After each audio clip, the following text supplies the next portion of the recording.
coming right there. All right, hey guys, welcome to Tactical Tuesday live stream here at Tactical Rifleman. We're sitting down here in my nice office, and I appreciate you guys hanging out with us. I really do. How many people we got here hanging out with us so far? We got a couple, right? It doesn't matter how many we have. That what's important is you guys took the time out of your day to hang out with me here. All right, so that's good stuff. That's good stuff indeed. I'm going to ask, can you guys all hear me okay? We'll see how the mic is going. I'm going to dial that one down just a little bit, see if I can get back right about there. Let's try that. I think you guys can hear me okay. All right, I want to give a big shout out. Thank you to our moderators that are out there. They're going to keep the chat room off to the side over here try to keep it PG-13 for me. My wife is watching. We got kids out there watching and stuff, so good stuff. We got a great sponsor tonight, Acre Gold. They've sponsored us in the past. You guys know them. My affiliate code is in the description down underneath the video, but it's good stuff. You don't break the bank, right? You start off buying gold, like, you know, if you go to any of the online or on the TV buying places, you pay your lump amount. You understand they're still taking a cut. I'm big on take that envelope and throw my tip money in it, okay? And then when I get enough, I go buy my Jeep parts, okay? It's kind of the same thing, right? You pay $50 a month, and you get to watch your gold grow. When Acre Gold will keep you up to date. When your stash grows large enough for basically the cost of a 2.5 gram Acre Gold bar, they discreetly ship it to you, right? Easy, safe, very secure. How quick do you get it? Well, it actually depends on where the cost of gold is. They mark it up a set percentage, just like everybody else does. They don't shaft you any more than anybody else does. And cool part is a lot of people aren't good at putting money away. I'm here to tell you, gold, silver, and ammo, those are the three precious metals that I'm big in investing in. I invest in food first off, then have your household, your homestead squared away. But ammo, and then after that, gold and silver. You got to think precious metals, guys. You got to think it. So, anyways, I want to thank Acre Gold for sponsoring us tonight. Kind of cool. Oh, guys, that is some good coffee right there, Eric. You're awesome. You know you are. I want to let you guys know, all right? Well, first off, thank you for being here on TR Live. I know you guys like our Tactical Rifleman videos. Otherwise, you probably wouldn't be hanging out with us here on TR Live. I appreciate that, all right? But if you haven't subscribed already, please go ahead and subscribe. We're trying to get the numbers up here and spread the word. A lot of people actually got a comment on one of our Tactical Rifleman videos saying, you know, I really could use a TR live stream right now. I miss seeing the live streams on Tuesday. And I'm like, we do them every Tuesday. So anyways, in the chat, the comment section, I actually, hey man, we still do our live streams. We just do them over on TR Live, different YouTube channel, our sister YouTube channel. And he's like, wow, that's awesome. I just subscribed. Thank you so much. So anyways, the word apparently didn't get out. So I'm going to try to help promote that we still do our Tactical Tuesday live streams every Tuesday. And but I'm asking you guys to help me spread the word. Help me get the word out that we are doing Tactical Tuesday live streams. We're still doing them. We're just doing them on this YouTube channel. I cannot get enough of that stuff right there. Susan has already sent our first question of the night. All right. What I mean by that is, don't get me wrong, you guys can do super chat. All right. If you want me to be able to see your question pop up, it's actually over here for you guys in the chat. You want me to see your question pop up, you can do super chat, and I appreciate it. My ammo budget appreciates it, but you don't have to. If you've got a good question, just put it in the chat room, and my moderators will send it to Susan. Susan will then literally take a picture of it, send it to my phone. First question's from Enya Face. Man, your mom named you weird as shit.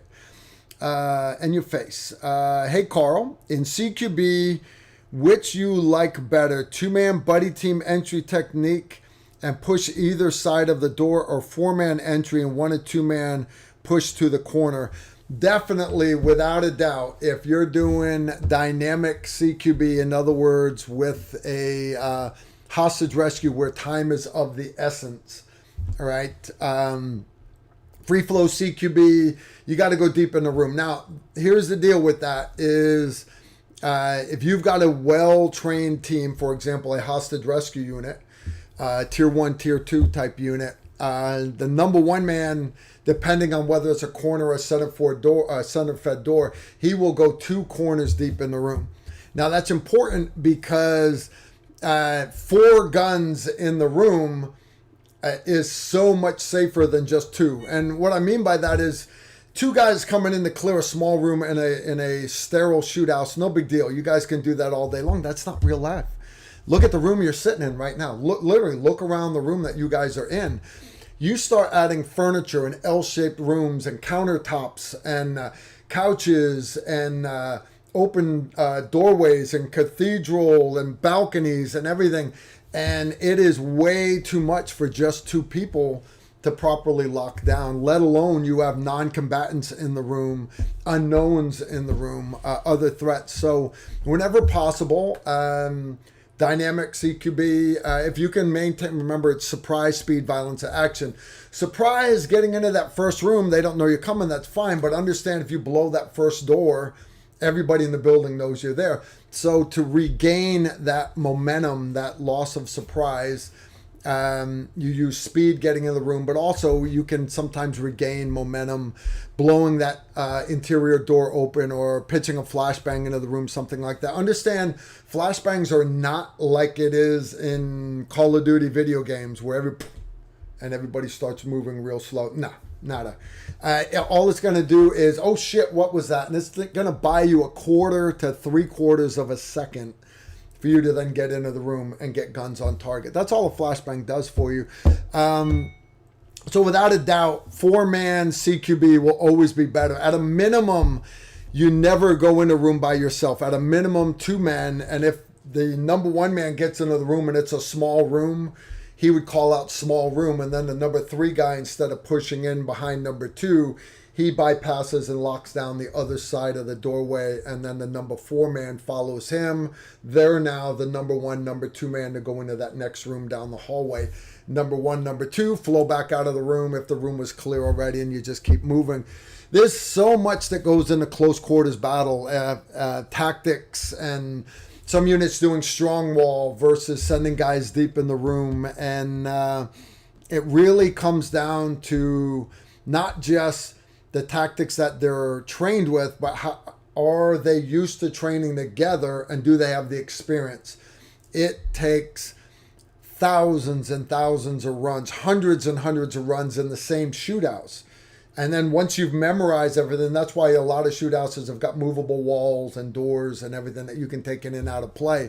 It's to change up the floor plan. Wide hallways are taken different than narrow hallways. And there's just, there's 7 different kinds of staircases. I want you to think about that. And that's interior staircases, 7 different kinds of staircases. If you don't know what I'm talking about, just think one with levels versus enclosed versus spiral. That's 3 right off the bat for you. But anyways, there's a lot that goes into CQB. What do we teach most to civilians, to concerned citizens? We actually teach 1-man CQB. If you're lucky enough to have a battle buddy, whether it's your wife at home when the home alarm goes off, or you're stuck by yourself, more important than anything else, you don't need to be learning the CQB techniques used by SEALs and stuff like that, because you are by yourself. You're not wearing body armor. You don't have access to interior charges and flashbangs. So we teach 1-man CQB, because if you get good at doing 1-man slow methodical CQB, I pair you up with somebody else. Now you're awesome at 1-man and 2-man CQB. And if you can grab a 3 and 4-man, there is nothing that you guys can't do. You're just doing it slower, a little bit slower. All right, so good stuff indeed. Good question. I hear my phone is still dinging. Super chat icon not showing. You sure it hasn't been turned off accidentally? You know, I wouldn't put it past my son to have done that. It's nothing I can do right now, guys. Could kick my son in the chops, but I can't bitch at him because this is his computer sitting on my desk right here. Sorry, no super chat tonight. That's okay. Take that envelope, put your $100 bill in it. I close it up and address it to me. I would greatly appreciate it. Yeah, my son hooked us up. So no super chat tonight. Sorry, guys. All right, we got another one that just came in. Question. Again, guys, I'll still get your questions. That's the whole point of a live stream. We do interact, right? Chance for me to share last minute critical stuff with you guys. Hey, what's coming up real quick? But also a chance for us to interact. James Mays, have you heard that Fort Benning will be called Fort Moore for Lieutenant Colonel Hal Moore of We Were Soldiers fame? You know, if they want to rename a base, I don't care. I really don't care. What I hate is renaming, because you're going to make new bases and rename buildings, but when they say, hey, we've got to rename Fort Bragg because Bragg was the name of a Confederate general, so what? Honest, guys, Robert E. Lee was like the top guy at West Point for a long time. He really was. And like it or not, you can't do away with the Civil War. It is part of our natural history. Now, I'm not saying celebrate the South, but it is still part of our American history. And nobody even knows anything about some guy named Bragg being part of the Civil War. Everybody knows Fort Bragg as being the home of the airborne and the birthplace of Special Forces. So to change the name because a bunch of libtards are protesting outside the gate, I think that's asinine. So to rename Fort Benning, to me, that's a slap in the face at everybody that's telling stories like, hey, I went through basic training at Fort Benning. I went through airborne school at Fort Benning. I went through the Army sniper school at Fort Benning. I went through Ranger school at Fort Benning. Now everybody be like, where's Fort Benning? I'm like, Carl's old. Okay. What are you going to call it? The artist formerly known as Fort Benning. Yeah. Whatever, I'm sorry, guys, but these politicians, you understand, and that's why God made wood chippers. You want to stop all wars, get rid of politicians. All right, I got another one here. This one's from Cash Me Outside. As far as suppressors, direct thread or QD, and why for precision rifle and others? All right, no, that's actually a decent question. All right, if you are just doing precision rifle for competitive precision rifle, or you're doing hunting and you're going to put a suppressor on that way, or it is a dedicated gun that you're always going to keep suppressed, go with direct thread. Go with direct thread, set it with Loctite and leave it on forever, and you don't have to worry about it. You don't. Because anytime you move any part on a gun, including the stock, understand you're throwing off the harmonics of that gun. Accuracy is, a big part of accuracy is the word precision. Precision ammo in a precision gun with a precision monkey hooked on the back of it pulling the trigger equates to an accurate firearm. All right? You take a precision rifle and you put crappy ammo in it that's not precise, you no longer have an accurate rifle. You take accurate ammo and you put it inside of a precision, or you take precise ammo, put it in a precise rifle, but now you start loosening up parts on it you're losing the precision and you're not going to have an accurate gun. Now, for combat, right?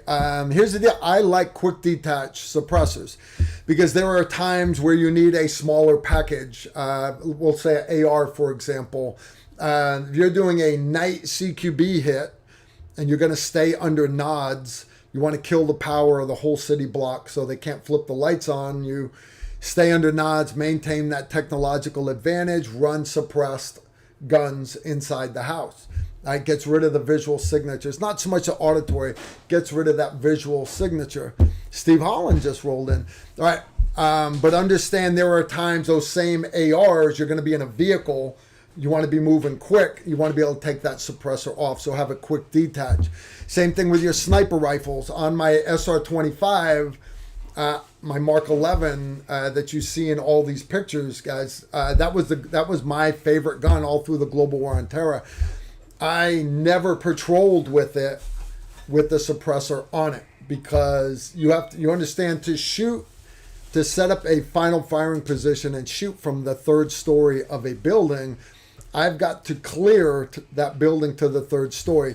Now, you may be doing a soft clear of it, if you think the building's abandoned, but you still got to clear it. And it's a lot easier to clear with a gun that has a short barrel rather than one with a permanently affixed suppressor. I like having that muzzle brake. All right, so anyways, that's what we did.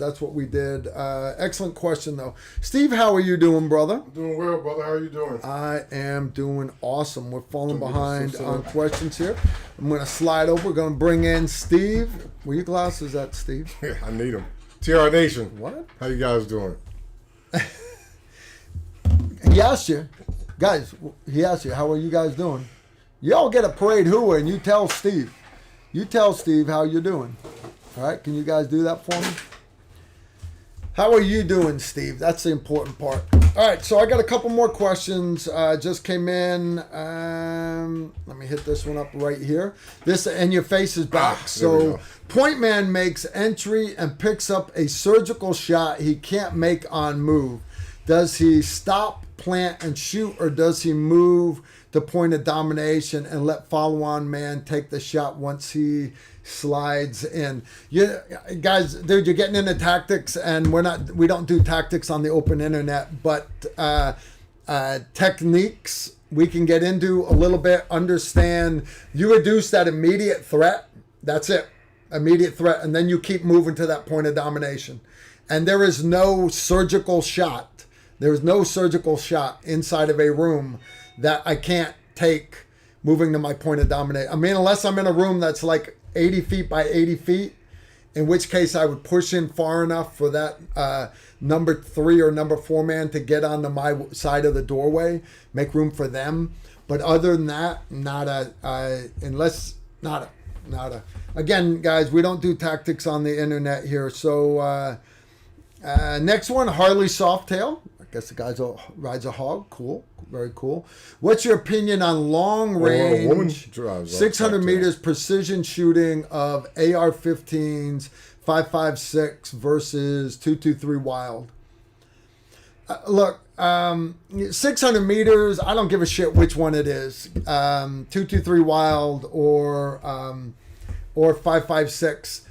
You understand, you're at the limit of the range that those guns. I know I got all my precision rifle guys out there and all my service rifle match NRA guys that will say, no, you can shoot service rifle out to 1,000 yards. I know you can. I've watched guys, these old timers, Mr. Bosworth, he would single load 90 grain 5.56 rounds into his M16 that he competed with. They wouldn't fit in a magazine. He would single load them. And yeah, I know he could hit at the 1,000-yard line. I got that. But realistically, guys, to me, 223 Wild or 5.56, to me, it's not practical. It's not that I'm not saying you can't. I'm just saying, to me, I can't kill human beings effectively at that distance with 5.56. So I'm not going to piss away time doing it. I'm just not going to do it. So I don't mean to rain on anybody's parade, But 223 Wild is awesome. 556 is awesome. There are people that swear that, oh my God, Carl, I can't believe you're not pimping this one or that one. I got that. I got it. But the reality is, they're both awesome. I'm more of a 308 kind of guy. All right. Oh, here's a sexy one right here. Rifleman. When switching shoulders while shooting rifles, keeping both eyes open, my dominant eye is, well, dominant, and it makes sight alignment impossible. Do you teach a technique to overcome this problem? Yeah, if you're doing it on a rifle, use a optic that literally you can't see through with your dominant eye. What do I mean by that? Okay. You guys are going to have to visualize this being on a rifle because YouTube are a bunch of libtards and they won't allow me to do it with a rifle. Okay, so I bring this gun up and I'm shooting it right-handed, looking through that optic with my right eye. All right, it comes time to switch shoulders. All right, hand comes off the pistol grip. I grab the front of the gun, front of the mag well. I slide it up to clear my face. I push it over. My left hand now grabs the pistol grip and I bring it up in front of my left eye. Notice you guys can see my right eye right now. You can see my right eye because my right eye is watching the battlefield. There is no chance, there's zero chance that my right eye can see that reticle. Low power variable optics set on 1 power. Even if I'm running, now again, this is just a magnifier, but even if it was a EOTech, guys, I bring it up. So long as you're getting that cheek weld, only one eye can see through that EOTech, that aim point. If you're getting a cheek weld, there's only a proper cheek weld. You've got 2 cheeks, by the way. Only one eye can see that reticle. When I switch shoulders and I bring the gun back up in front of the other eye, only one eye can see that reticle. So you're having a problem with it because you're not getting a good cheek weld. Now, maybe you're using one of those tall, sexy risers that is all the latest hotness. Right now, it's the latest hotness. I got that. And that's awesome for shooting 3 meters. It really is. And I understand that's what the hotness is for all the guys on the internet. I got that. That's not me. I'm telling you, the odds of you getting in a gunfight at 3 meters with your rifle is much less than you getting in a gunfight at 100, 200, 300 meters if you're defending your neighborhood or your country. And at 100, 200, 300 meters, you want that optic as close to that bore as possible. Can I get an amen on that one? Amen. You want it as close to your bore as possible. Your height over bore in the room. Holy smoke. So tall risers and you not getting a good cheek weld, but basically it comes down to practice, dude. You can stand there with a sheet of plywood, mount that gun, dominant eye, switch shoulders to the other side, looking down the other side of the piece of plywood. Mount it. Left eye, right eye, left eye, right eye, left eye, and you'll find when you get good at it, I switch eyes with my pistol when I'm doing slow pieing of doorways. What I mean by that is, again, no pistol, just a slide. All right. Right eye dominant, I'm pieing the edge of a doorway. Right. Shoulder in, head all the way over, elbow in, so I'm not sticking it out of the doorway, and I'm following it. Right now, that's to go around that left corner. When I need to go around that right corner, I literally will switch over to the other side, guys, and I will pie around that doorway that way. And by switching eyes with my optic, that eye to that eye, I'm exposing less of my head. I'm doing this with a pistol. You'll find it's much easier to do if you're running a red dot on your pistol. There are reasons to use optics. There really are. But on a rifle, dude, if you're having problems with it, dry fire, and you'll find you can work through it. That's the truth, guys. I had problems switching shoulders also. I did. How did I master? Instead of me saying, shit, I can't do this. Instead, said, I'm going to work at it. I had problems shooting with both eyes open. And so I'd like, Erickson, you got both eyes open. Roger that, Sergeant. But I had my wraparound Oakley sunglasses, and I had that eye closed the whole time, all through the first 2 weeks of Safartech. I got in the CQB house, shoot house, first room, and my shots were all over the place. 1 hit, 2 hits, 3 hits, instead of being 1 hit, 2 hits, 3 hits. And it's because that was the first time I'd ever shot with both eyes open. I was scared. It was a paper target. Scared? And I was scared. You were scared? I was scared. You're scared? Say you're scared. I was scared. So if He was scared. if I got scared fighting a paper target, what's it going to be like real life? You have to be able to shoot with both eyes open. So I went back and mastered shooting with both eyes open. You have to do the same thing. You can do it. You can do it. Just don't give up, man. Don't give up at all. Colby Dixon, Mr. Holland, what is the barrel life of a proof research barrel? I would like to go the President's 100 ever since you told us about it, but I'm wondering how much to practice with that barrel. All right, Steve, you go ahead, but I know he's going to tell you it varies by caliber, but go ahead. Go ahead, Steve. Yeah, here we go again. Guys, it varies by caliber. Hey, man. It varies by velocity on the caliber. Type bullet used. Yeah. Is so many different variables, but I guess you're looking for like a well-rounded general principle answer. I wish I could give it to you. I mean, proof research barrels are excellent barrels. Excellent barrels. If you guys watched the show we had in Nashville at John Rich's Redneck Riviera on Broadway Street, and Mr. John Clements and Mr. Cole Bender were present from Proof Research, and they presented their product and they talked us through it. It was a 6.8 SPC barrel. Hello. I would have to reach back 30 out caliber, to those guys. Yep. 30 caliber projectile, 308. 308. 30 caliber projectile, 300 Win Mag. Look how much more gunpowder. All right. That's what he's getting at when he's saying velocity. You are burning up that barrel a lot more. With I would reach out to I will reach out to John Clements and we'll ask him. Let's do it. Let's do it. Just we'll ask him. Not right now. Just not right now. That's some good coffee, Steve. I bet it is, man. You guys want to see something sexy? Other than me? Oh, yeah. I'm too sexy. Guys, I'm too sexy. check this Christmas present out. This is one to me, by the way. 5 Stone Frontline Coffee. Eric, he's in the chat room right now. He hooked me up. Italian roast espresso. And Italian, dude, this is good dark roast. I wish you guys could smell this.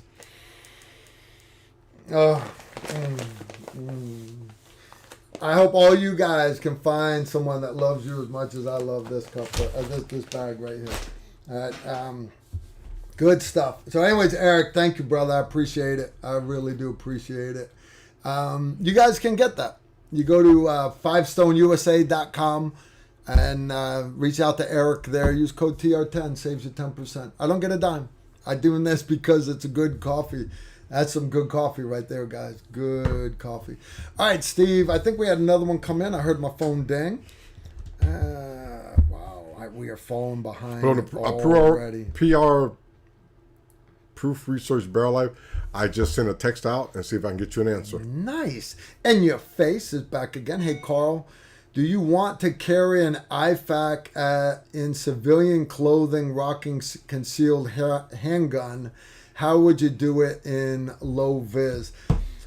And there's all kinds of guys that preach IFACs and stuff like that. I actually make a little, it's a Tactical Rifleman EDC med kit. It is vacuum sealed. I thought I had one sitting here. I'm sure I do. But I don't see it off the top of my head. There was one on the ground there. We sell them, and they're, those- vacuum sealed, so you can go through TSA. For the viewers that don't quite know what the acronym IFAC means, Individual first aid kit. All right, you leave it to the Army to change the name of a first aid kit to IFAC. That's the Army, right? So anyways, everybody in the military carries them. And Warrior Poet, he's got this little ankle thing you can put around your ankle. I'm not bashing it. If that's how you want to carry your stuff, that's cool. Carrying a tourniquet on you. You guys know I run the Rapids tournament. I've got another sexy one that Travis Hall was talking about. It is called the Everyday Carry Tourniquet, or the ETQ. ETQ, if you guys are familiar with it. It's badass. It's got a little chem light that actually pops when you've got it tight enough. It's much smaller than a Cat 7 or a Soft T Wide. And I think I'm going to make... Why is this not my everyday carry yet? Because I'm not familiar enough with it. But when I am, I think I'm going to switch to make that my EDC. Because it's small enough that I can actually use it on a child and a dog. Now, the Rapids will always be better on a canine. But anyways, it's good stuff. It's good stuff. As far as med kits, I keep med kits in my vehicles. I keep stuff in my carry-on bag. So if you see me running around SHOT Show with my man purse, or in the airport with my Euro trash bag, my one shoulder bag, yeah, it's got med gear in it. It does. But everyday carry, I carry a tourniquet, I carry a gun, I carry a knife, and the big thing is knowledge. All right. Do I need a nasal trumpet to secure airway? No, I don't. Would be nice to have, sure. Do I need a chest seal to cover a sucking chest wound? I do not. I could pull 2 credit cards out of my wallet. I could pull a piece of plastic off of something, grab a trash bag out of any trash can, and I can make an occlusive dressing. Do I have to have Curlex or a fancy Israeli dressing to pack a wound? No, I do not. I could tear off the bottom 6 inches of his t-shirt, right? You have a bystander, hey, give me your t-shirt, give me this, give me that. I'm not going to take off my belt to use as a tourniquet and have my pistol fall on the ground when I'm standing right next to a rack of $100 scarves at the front of Dillard's. You know, it depends where I'm at. So you need to be able to make expedient provisions on all subjects, including medical. But so see what I'm getting at? More important is the knowledge that you have to properly treat somebody. Excellent question. Good question indeed. Again, I'm not bashing John Lovell's med kit, the Velcro one that goes around the ankle. One of you guys actually sent me one of them to try out. Not against it. I'm a pocket guy. I already have so much stuff in my pockets, and a lot of times I'm in board shorts, and in other words, I wouldn't have something around my ankles, right? So I'm just saying. So if I like stuff that I can have on me all the time, not just when I'm wearing certain things. All right. Next one is from Signsters Follow at TO Live. I just received refuge medical training and wish to get some firearm training. I looked at your website, and are your classes in order, or is there a specific order to your classes? All right. Yes and no. All right. And if you guys aren't familiar with what he's talking about, Refuge Medical is some awesome medical training. We have Travis Hall teaches medical classes for us, but Refuge Medical, they've actually done medical classes for Tactical Rifleman. They're great guys. I believe they're out of Oklahoma. Great guys, great guys. And they came down to Texas to teach a class right before my Combat Pistol 101. Our TR training calendar is up at tacticalrifleman.com. You go there and you can go month by month, whatever month you're free. Let's say you get vacation in August. You can go calendar to August and you'll see what classes we have in August. The other way to do it is just go straight to our store. Click on store and you'll see courses. Click on courses and there'll be a picture there for each one of our courses. High risk travel, combat pistol 101, pistol carbine, advanced pistol carbine, tactical precision rifle, And then you click on any of them and you can see available dates. I want to take Combat Pistol 101. Click on that. And you'll see the drop down of dates. The very next one coming up is in March. I just finished our last course of the year. I want to enjoy the holidays with the family. And then January, we are filming the beginning of January, first 2 weeks. Then we're going to SHOT Show. We're going to be filming at SHOT Show. And then after SHOT Show, guys, I got taxes. I got taxes and taxes and taxes to do. You don't understand how many receipts I have to claim. I do part of running a business. So anyways, March is when our first couple classes are coming up. Now, when you go there, as far as what order to take them, everybody sees Combat Pistol 101 and they're like, well, this is a basic class. I don't need the basics. It's not. Combat Pistol 101 is our Tactical Rifleman's entry-level course for combat shooting. We teach with a pistol because everything from here applies to here, right? I want that to sink in. Everything with a pistol applies to a rifle and a shotgun. Stance, grip, sight alignment, everything stays the same. So you're supposed to already have the fundamentals down before you come to Combat Pistol 101. Why would you come to us for the basics? Go, because there's lots of great instructors that you can go to any indoor shooting range and they'll teach you the basics. Okay. But what we have found is a lot of people show up at Combat Pistol 101 and they all think they're awesome. But the reality is they're not. And I'm not bashing y'all, but you don't know what you don't know. There are certain things, right? We start off the class with combat mindset, how your body responds when it's in fight or flight, parasympathetic, sympathetic nervous system. You remember that in biology class in high school. The body responds certain ways when you're in fight or flight. We get down to that level. So you being awesome, nice, slow, standing upright, perfect sight alignment, that's not how your body is going to respond when you're in fight or flight. So yeah, all of you guys aren't going to be a Tom Brady with 2 minutes left in the game. Not okay? So it's not going to be cool. It's not. So or Purdy. What we found was a lot of times we're wasting the first half of that day just getting people so they can draw properly and get that first round on target. So if you look on our calendar, you're going to see we have added new courses, bunch of new courses. One of them is called Gun Runner 1 Pistol. 2 days long. Day one is learning nothing but the basics. You guys, some of you need the basics. I wish I could take Gun Runner 1 Pistol the day before I teach Combat Pistol 101 because I need to refresh the basics. Then we have Gun Runner 1 Carbine.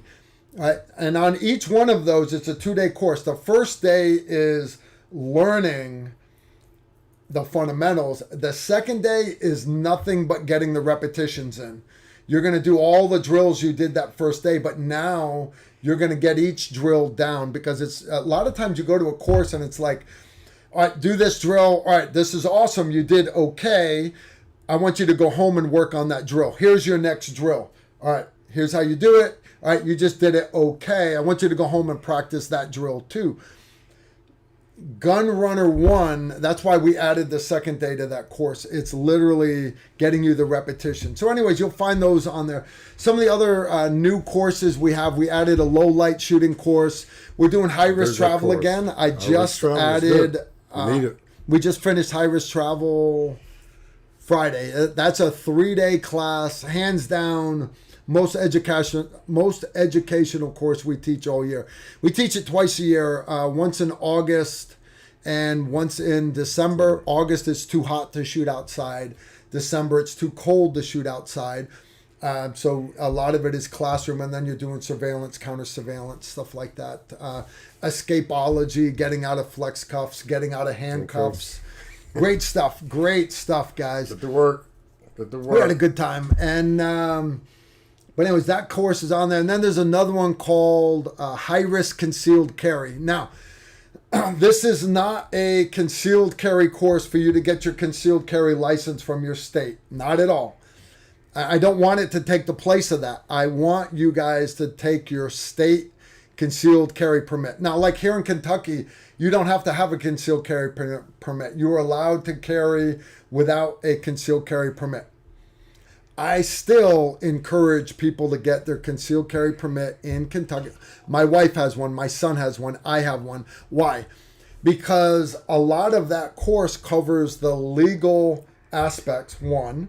And two, even though you don't need it in Kentucky, I need it in Tennessee. I need it in Florida. I need it here. I need it there.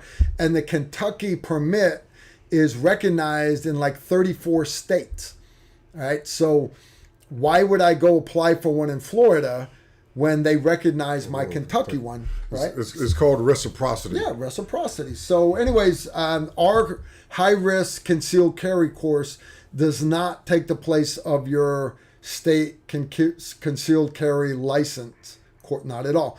Instead, what it does is basically, if you've already mastered your draw from your EDC holster, whether it's appendix carry, 3 o'clock, 4 o'clock, small of the back, whatever it is, you've mastered your draw. You want to now start getting into the techniques and tactics, stomping the foot tactics of fighting with that EDC pistol. Come take our high-risk concealed carry course, and you're going to be shooting from barricades. You're going to be shooting from sitting. You're going to be shooting, and we're going to start without cover garments. Then we're going to start with cover garments and jackets and tac mag reloads and speed mag reloads. And yeah, there's just a lot to it. It's a good course. It's a lot. It's a lot to take in, and we always like to remind everyone that, and I speak about this often. Get something that's sub-caliber to your primary EDC. If you have a match from that company, that again, I go back to Glock 17 and 19. The Glock 44 is a 22 long rifle. It's a sub-caliber. Get my hands on one. And you can run your drills with that. One, it's less expensive. Two, it's taking away all that fright, that fear, being afraid, the muzzle blast, the recoil, the whole thing, and a lot more so on small statured people, especially women. And of course, it takes us back to the Patreon course, where we saw the transition from the women from the AR-15s to the shotguns over to the lever action rifle shooting 38 special. And not only did they master that very, very fast, they enjoyed it. And that's a key part of conditioning your mind. Like you say, shooting, marksmanship, and 90% mental. Conditioning your mind to the techniques, tactics, and procedures go sub-caliber.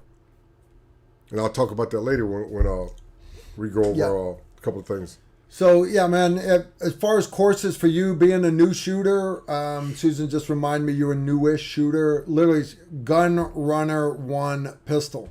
Start with that. Literally start with Gun Runner 1. And because I've got guys that go, I have taken all these other courses. I'm a good shot. I was in the Army for 10 years. I got that, all right? So I got guys that want to skip our pistol carbine course and just go to the advanced pistol carbine.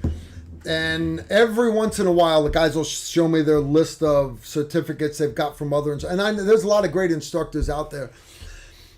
But a lot of times at the end of the advanced course, they're way behind on the course, and they're like, man, I will be back next year to take your pistol course and your pistol carbine course. And I just nod my head and say, I tried to tell you.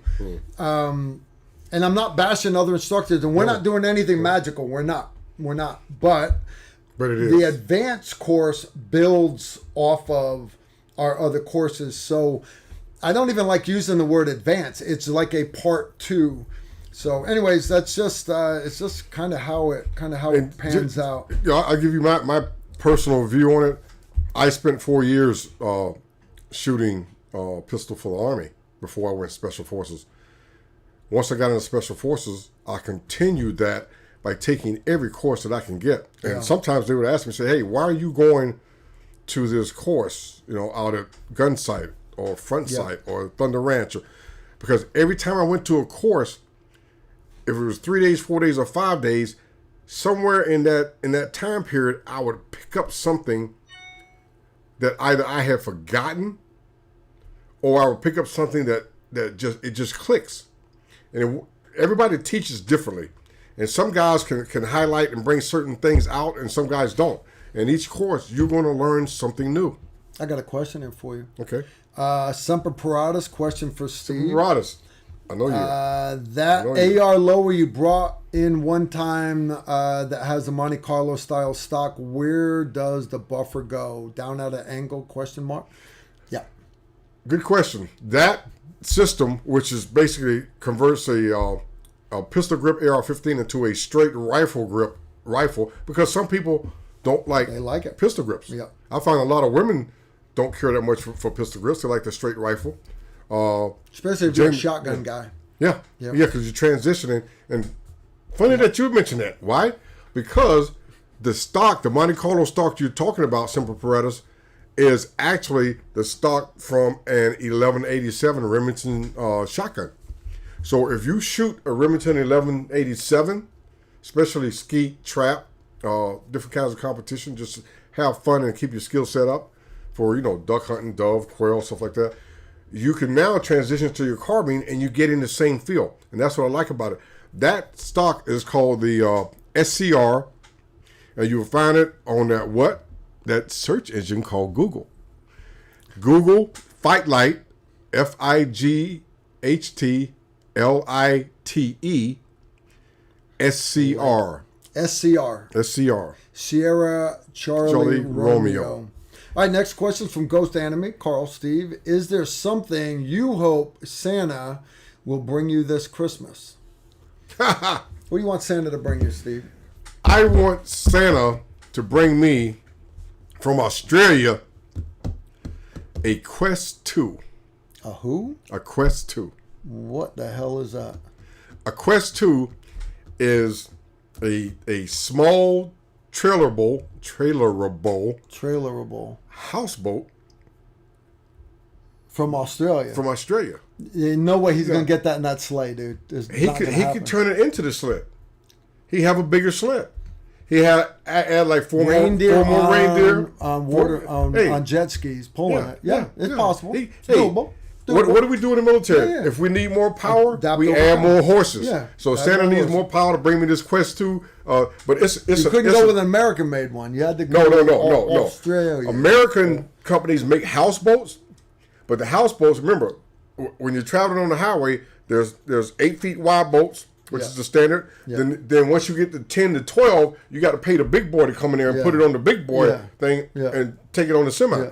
The Quest 2 is 8 feet. Really? And so, say you want to travel like they did the other day in the RV. Yeah, okay. Well, it's an RV. Yeah. But it's a boat. Oh, so say we go to training in Texas and we RV, we have some place to stay, but then we go someplace in Florida, we can take the same RV, drop it in the water, and we can cruise up the river along the coast. And they only make it in Australia. Okay. Aussie! All right. I was supposed to let you know, Steve. We got this from Glenn and Susan Brecha from Australia. They sent me some crocodile jerky. And so anyway, sorry, Steve, I got into it already. And you normally do. It's good. This shit's pretty good. If you've never had crocodile jerky, guys. No, I never have. That's just... Thank you, Susan. Thank you, Glenn. Potato jerky. It's kind of good. It don't go good with that coffee, though. You can kill it off, Steve. All right. As far as me... And that's a knife. That's not a knife. What do I want for Christmas? This is a knife. I'm pretty sure it's got to be something made out of coal. Well, we got a pile of coal outside anyway. So, last 2 years, I got coal. But Santa brought me, the coal Santa brought me last year was actually in the shape of a skull, which was kind of cool. So, I actually got it up on the shelf. If Santa brings you coal, go buy you a coal burner. So, gotta make the best of everything. What do I want for Christmas this year? Honest, dude, all I want is I just want to keep growing the Tactical Rifleman family. I want to get I wish you guys and gals could have seen how much fun we had at our Patreon course. It was awesome. Steve's first time out there. Awesome. It was a blast. And honest, I just want to hang out with my patrons more. That would be a good Patreon, just a good present for Christmas to me, is for Santa to go, hey, I'm going to spread the word. I'm going to get more people to join Patreon. And I know this place has been, the last couple of years, 2020 was a dumpster fire. I got that. 2021 wasn't much better. And 2022. Let's go, Brandon. Okay.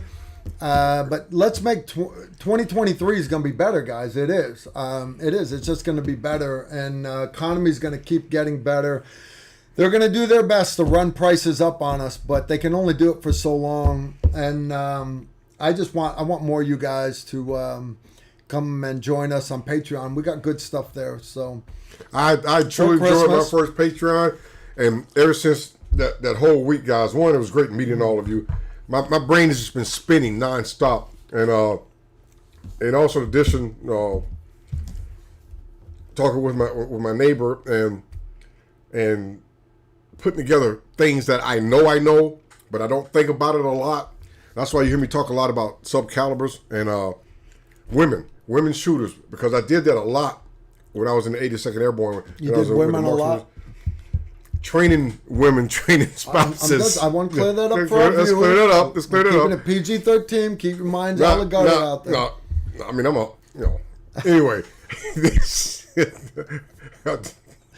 like, damn it, Carl, damn it. Don't forget the one you told. You got me sidetracked. Hotel Tango. I appreciate that they want to get involved, and they should get involved. Yep. But I also fully understand that their male counterparts don't fully understand that one size fits all. Okay? And that's why you hear me talk about subcaliber firearms. You can train using the lever action. Actions on firearms: semi-automatic, bolt gun, lever action, pump, single shots. Everybody has a different feel and a different interaction with that given system. So because a person loves a semi-automatic like an AR, doesn't mean that their counterpart, their spouse, their wife, their girlfriend, boyfriend, wherever, but just find what you like, what fits you. I've been shooting bolt guns and ARs almost all my military career for 30 years. Yep. I like lever actions. I like pistol cartridges. I like the ease of using them. I don't like a lot of muzzle blast. Okay, I've shot most of the biggest things out there. I'm talking about the ones that send you to your dentist to get your doggone crown ripped out because it's split in half. That 25 millimeter. Yeah. Yeah. Yeah. I loved it. Yeah. I love that guy. Oh yeah, with the suppressor on it. Yeah. Launch the suppressor downrange. But just guys, keep that in mind. Just take her to a gun shop one day and let her pick up a pump action 410 or 20 gauge or lever action 410. That same lever action from Henry that we shot at the Patreon course is made in 410 gauge shotgun. Yeah. So Susan, Nicole, Maria, Mel, whoever Mel's friend was. Friend. I mean, I don't know. Daughter, friend. Their transition over from Carl's side, with their football mouthpiece in with that 12 gauge, boom. They came over to me and it's like, just nice and smooth. So that shows you that there's an area. Don't scare them away from being interested in firearms and want to shoot firearms and get into self-defense, home defense, family defense, personal defense, whatever. But understand that your cum laude magnum is not necessarily the thing that they need. Yep. So if you want to bring them in with something that's sweet. Rifleman is back. Speak to me. He's talking about bouncing from the move. Steve or Carl shooting a rifle while moving is the objective, 0 bounce or dampened bounce, and time shots at top or bottom of the bounce. That's a little cryptic. Rifleman. I read that earlier. If I had the answer to that, I'd be a billionaire. All right, those of you that don't know what he's talking about, we teach shooting while moving, all right? Because if you're standing still, basically you're a target. Understand you will always be more accurate. Plant your feet, and faster, by the way. Plant your feet and take the shot. Plant your feet, take the shot. Take the shot. You'll be more accurate, and you'll be faster. So if you have to shoot like 10 targets in a shooting match, rather than keep moving and shooting them one at... Plant your feet, bang, bang, bang, bang, bang, bang, bang, bang, bang, bang, bang, bang, bang, bang, bang, bang. You will always be faster doing that. All right, hear me out. I know, but the cool guys want to shoot while moving. I got that. The reason why your hostage rescue units, guys doing CQB, military, reason why we have to do shooting while moving is that number one man has to get out of the fatal funnel. I have to get out of that doorway to let the number 2 man, number 3 man, number 4 man into the room. So there are blind spots in the room, furniture, L-shaped rooms. So I have got to push all the way to my point of domination, that corner. And as I'm getting there, that corner's clear. I now will start collapsing to my secondary sector as my body is moving that way. So not only do I need to be able to shoot forward, I need to be able to shoot laterally. That's why my body is a turret of that tank. From the waist up, it's a turret. From the waist down, that is the suspension system. That's a good example. Yeah. I always teach it as your M1 Abrams tank. Yeah. The mobility carriage with the treads and the wheels is moving, but the turret is stable and cushioned as you move. And keep in mind, when you're talking about in a house, okay, urban, you're not talking about great distances. Yeah. You know, that's why when I talk about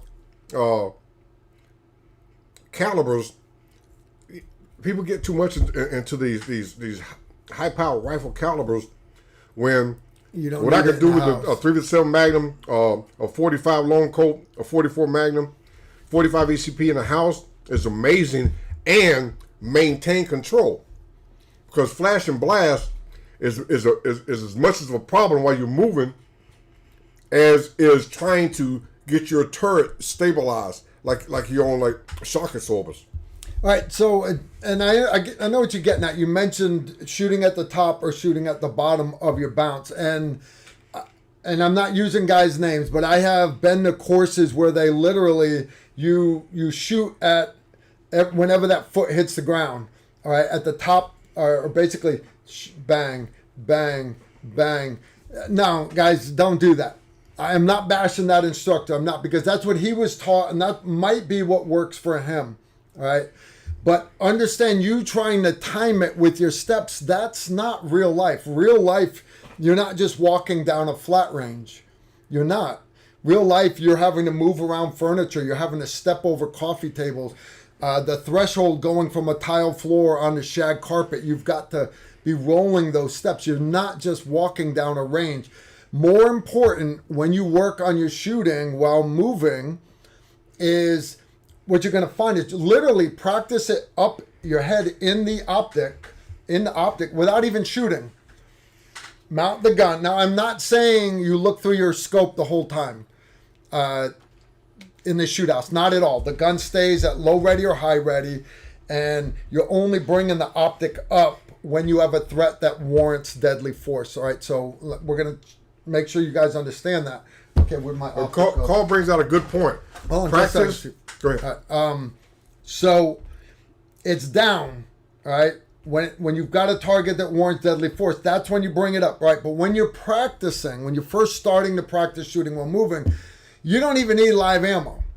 What I want is literally up, and you go through that, practice walking, and what you're going to see is that optic is going to move. Some people it's an oval.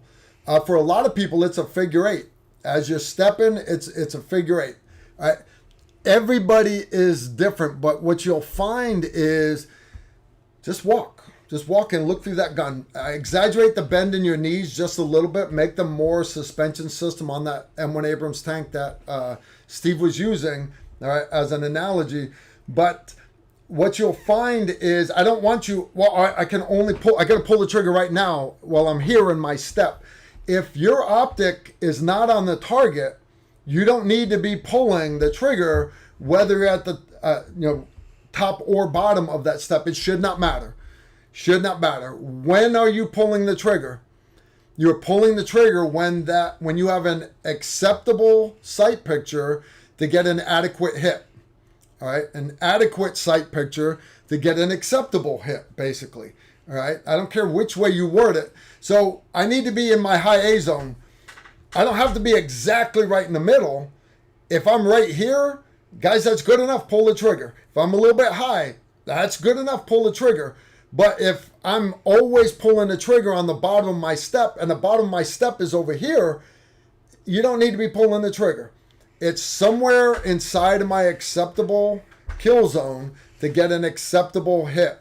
Pull the trigger. And what I want you to think about when you practice, okay, and I talk to people about this often. A lot of us, because the only experience we have is when we watch movies, we see things on movies. When you watch like a John Wick movie, everybody's like, "Oh wow, John Wick is fabulous," and I'm not bashing Keanu Reeves. It wasn't a live round shot in that. Yeah. I wasn't not bashing Keanu Reeves because he trains hard. He does train hard for his performances. Keep in mind when you practice, go in your house, and I want you to work rooms.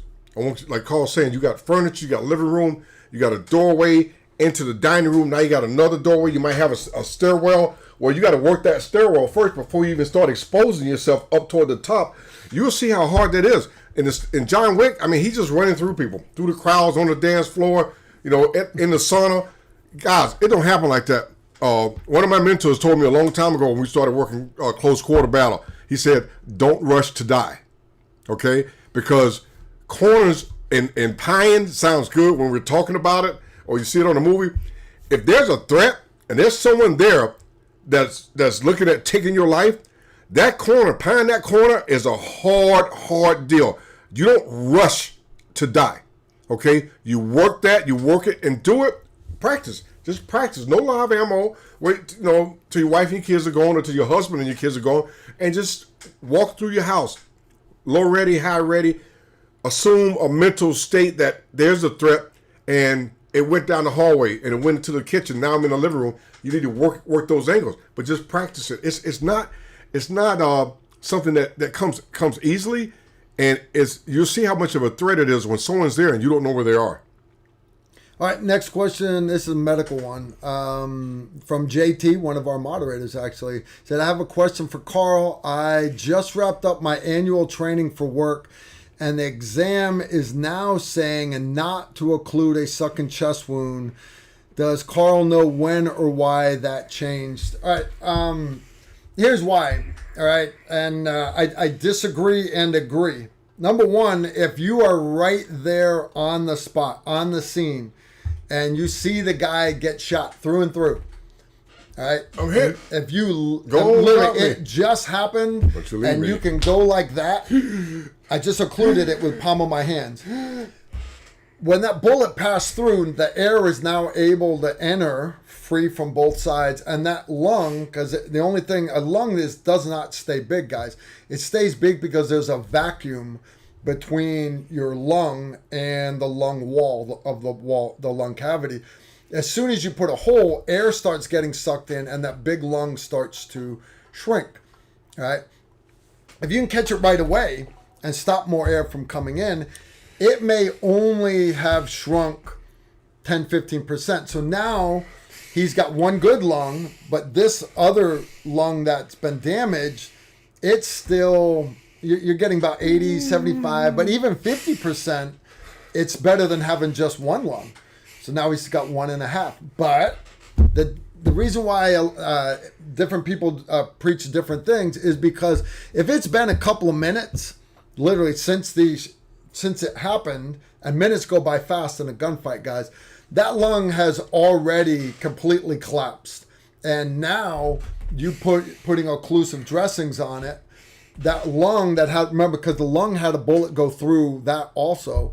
So now what's happening is as the guy's breathing in, air that's going down down his throat, basically down his trachea into the your bronchial spaces, it's going through that bullet hole, and air pressure is going to build up, and what's going to happen is the guy is going to potentially have a tension pneumothorax. Now,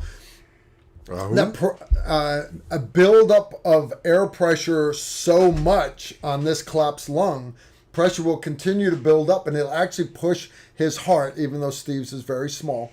It will push his collapsed lung against his heart, and then push his heart against his good lung. And now instead of him having one good lung and one collapsed lung, he's got one lung that's now being mushed by the heart and that other collapsed lung because of buildup of pressure.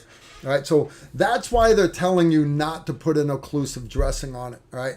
Because they don't trust you. They don't trust you to know and have the presence of mind to treat that wound. Now, if you think a guy is showing the signs and symptoms of a tension pneumothorax, one, you can decompress them with a needle decompression, or lift open, I like to do it on the exit wound, lift up that occlusive dressing and burp it. Stick your finger in there, break the clot, let all that air pressure out. Now, I have the presence of mind. I have all that time being a Special Forces medic. And understand, they teach and change this stuff every couple of years. So rather than you say, well, the laws of physics have changed, and now I have to do it the way that they're teaching me instead of the way Carl taught me, or the way you were taught before in the Army, JT, because JT's prior service also. I challenge not just JT, but I challenge all you guys, understand why they changed these treatment protocols, all right? Ask yourself why. And that's one thing a lot of instructors hated the Special Forces students, because we would always ask why. Why do you do things that way? Why do we do this instead of that? Why? And what you'll find is every situation is not textbook. You have to treat that grade sheet to get a go. You need to answer it the way they want you to, which for that test, it is the correct answer for them is you do not occlude a sucking chest wound through and through. But at the same time, I want you guys, all of you, to understand medical training. You're not just treating a grade sheet. You're treating a living, breathing entity. And if you understand, it has the potential to be one of your family members. So you need to be able to get past the crying, the screaming, and all the loved ones around you losing their minds, and you need to focus on the task at hand, and don't just go, well, I put in a big dressing on the bleeder and I can't see red blood seeping out anymore. Understand, all you're doing is hiding it with piles of Kerlix. No, you need to actually get in there, pack to the bone, know how to properly treat a bleeder. You need to know how to properly treat a through and through, and understand what that treatment is doing, why you're doing it, and you'll be able to answer it yourself. You know, he got shot 15, 20 minutes ago. By the time I got from my guard post 4 floors down, I come up, he's already dead. This one's been shot through the chest. Me putting an occlusive dressing on him right now, I'm probably not going to help him any. Let me deal with the big bleeder on his leg instead. Okay? You see what I'm getting at, JT? You're a smart cookie, JT. And but you guys need to understand the mechanism of injury, the thought process for the different treatment protocols that we do, and then you make that decision yourself. I don't know if you remember on the movie The Three Kings, where the guys went into Iraq and they stole Saddam's bullion. Yeah. And they had the one guy got needle shot. Decompression. Needle decompression on his lungs. Yeah. Good example. All right. Next question from John Brady. Carl, on your Tier 1 rifle, when you're shooting with the suppressor on it, did you have to put a adjustable gas block on your rifle or use the one that came with the rifle? Thanks. All right. Full disclosure, the TR1 rifle, guys, I did not plan on using it with a suppressor. It has the mount, either the what's the name of the 3-prong one? I run the SOCOM brake, the SOCOM muzzle brake. The War-Comp. The War-Comp is the 3-prong or the SOCOM muzzle brake, 2-chamber muzzle brake. Those are both QD for a surefire suppressor. That's awesome. So if I need to put my surefire suppressor on that gun, that's fine. But I'm not going to just run a suppressor all the time. It makes the gun that much longer. That's not how I built that gun designed to be ran. Outdoors, whatever, I like a light gun as short as possible. So I built my TR1 to have the ability to put on a suppressor, but not the intent that it would be ran with a suppressor all the time. Right? That's why it does not have an adjustable gas block. That's why it's direct impingement instead of piston. Right? Because it was designed for accuracy, being lightweight and fast. My Tier 1 rifle is awesome. Awesome, awesome, awesome. That said, we are going to do another TR1 that will be designed to be used with a suppressor. All right, that like full time. You don't have to keep it on, like we said earlier. Combat guns, I like the ability to take a suppressor off, so it will still have the War-Comp and the SOCOM muzzle brake options, either one. Right, and gets better. Right, it'll have the adjustable gas block on it, but it's also going to be piston, because the intent will be that you can use a suppressor all the time. All right, if you want to put your suppressor on and leave it, it's going to be piston. It's going to be set up to do that. So anyways, more to follow on that. I'm not getting into that until next year, guys. I'm not getting into that until next year. All right, already did that one. Guys, we have fallen behind a little bit with your questions. No big deal. And your face question for you old guys. He was talking about, he's actually talking about both of us. Funniest head-shaking, stupid thing you saw in your careers that made you both laugh and maybe kind of cry inside. Funniest head-shaking, stupid thing you saw in your careers that made you both laugh and maybe kind of cry inside. I got no idea. I got nothing. I got nothing for you. I have a few. And they're basically all Command Sergeant Major David Sims stories. I hate Sergeant Majors. Cannot stand Sergeant Majors. Yeah. Later. All right. Elevated agenda. When is Steve Holland teaching with you? Actually, Steve just taught at the Patreon class with us. Probably going to bring Steve out to do the precision rifle class. If I can talk him into coming, precision rifle class. It's hard to get May. You available in May? I think I am. May. Yeah, I should be able to. All right. That one's down in Texas. You've been to Tiger Valley. You've been up on that tower, haven't you? Yeah. There we go. Yeah. It's an indicator when you got these big giant windmills all over as you get to the top of this 14-flight, 55-foot tower. You see all these windmills, and they call it a wind farm. That's what we call it, an indicator. Yeah, there's a lot of wind out there. Catch me outside. Do you have predetermined metrics to know when a concerned citizen has graduated to a capable citizen? No, because I'm not the judge of that. That's you. What you need to do is look at yourself in the mirror and say, if the world went to hell in a handbasket tomorrow, am I ready physically, mentally, emotionally, and wisdom and am I properly equipped, again, knowledge and equipment to properly take care of my family and get us through the coming dark clouds on the horizon? And understand your situation is different than mine. It's different than Steve's. It's different than Randy's. It's different than Susan Britcher's over in Australia.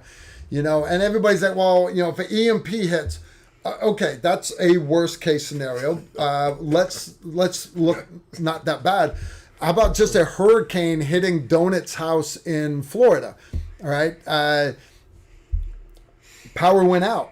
Okay. Was Donut set up to take care of that big tree in the front yard crushing through his house. Because understand, it happened to 500 houses. You know that the local repair guy is going to be busy the next day, right? Yeah. So do you have the tools, the tarps, the wood, the nails, the already charged batteries? Because you're not going to run an extension. You're not going to want to run an extension cord in the pouring rain up onto the roof to staple down a tarp. Okay, so battery powered tools. Do you have the way to treat water? Already have water on hand. Just because you had all that hurricane water come down there in New Orleans, when that levee broke and filled the whole French Quarter 2.5 foot deep with water, you understand that water was not potable. It was not. It was all the oil on the roads, all the septic system stuff coming up through those sewer pipes was now all in all that brown water that's flowing into everybody's houses. Can you put 7 to 12 drops of bleach in it? Yeah, but understand that's not just your sewage coming up through the sewer pipe, that manhole cover. That's raw shit under there, guys. It's all of his shit and all your other neighbors. Yeah, okay, you can put 7 to 12 drops of bleach like FEMA tells you to. I'm here to tell you there are other ways to deal with that. My thing is be prepared, okay? Be a capable citizen. But as far as, is there a checklist? There's really not, because I don't consider myself prepared. I don't. Am I better prepared than a lot of other people? Yeah, I am. Am I as prepared as a lot of my personal mentors? No. I look up to certain people and go, you know, I got no idea what is that. What is that? And then they give me the class on it and I go, I would have never even thought of that. That is brilliant. And now, you know, so you come back and my curve of being prepared, it's slowly going up. And don't push it on your family, but don't hide it from them. Encourage them, but don't get in a fight about it. And what you'll find, like my wife, the first few years, she basically couldn't have cared less. And now she's like, hey, Carl, we need to get one of these. I'm like, honey, it's already up in the attic. Okay, but have you thought of this? And I'm like, yeah, honey, that's down in the workshop. Okay, do we have spares? No, we don't have spares.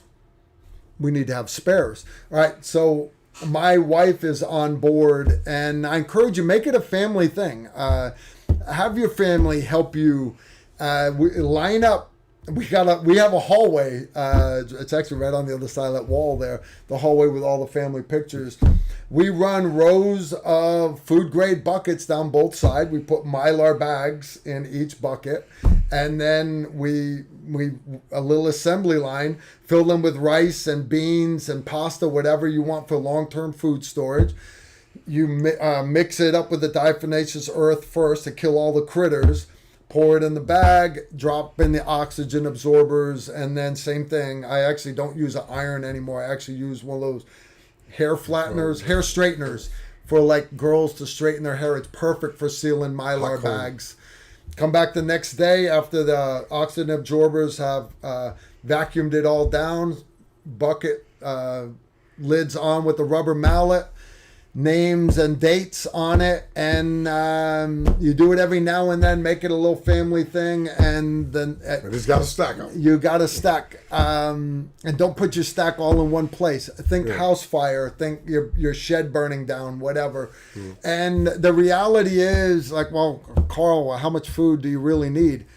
I've got 17 people on my hill. That's a lot of people. That's a lot of mouths to feed. And okay, you're going to say you're going to get to your next growing season. My next growing season's a long ways away, right? March, most of those crops aren't going to come in till June, July, August. I've got a long way to go. So and keep in mind, people, when you talk about what brought this about, like Carl said, it's not an EMP. It's not China decides to invade America. It's not, let's go Brandon doing something to the economy that causes a food shortage or supply shortage.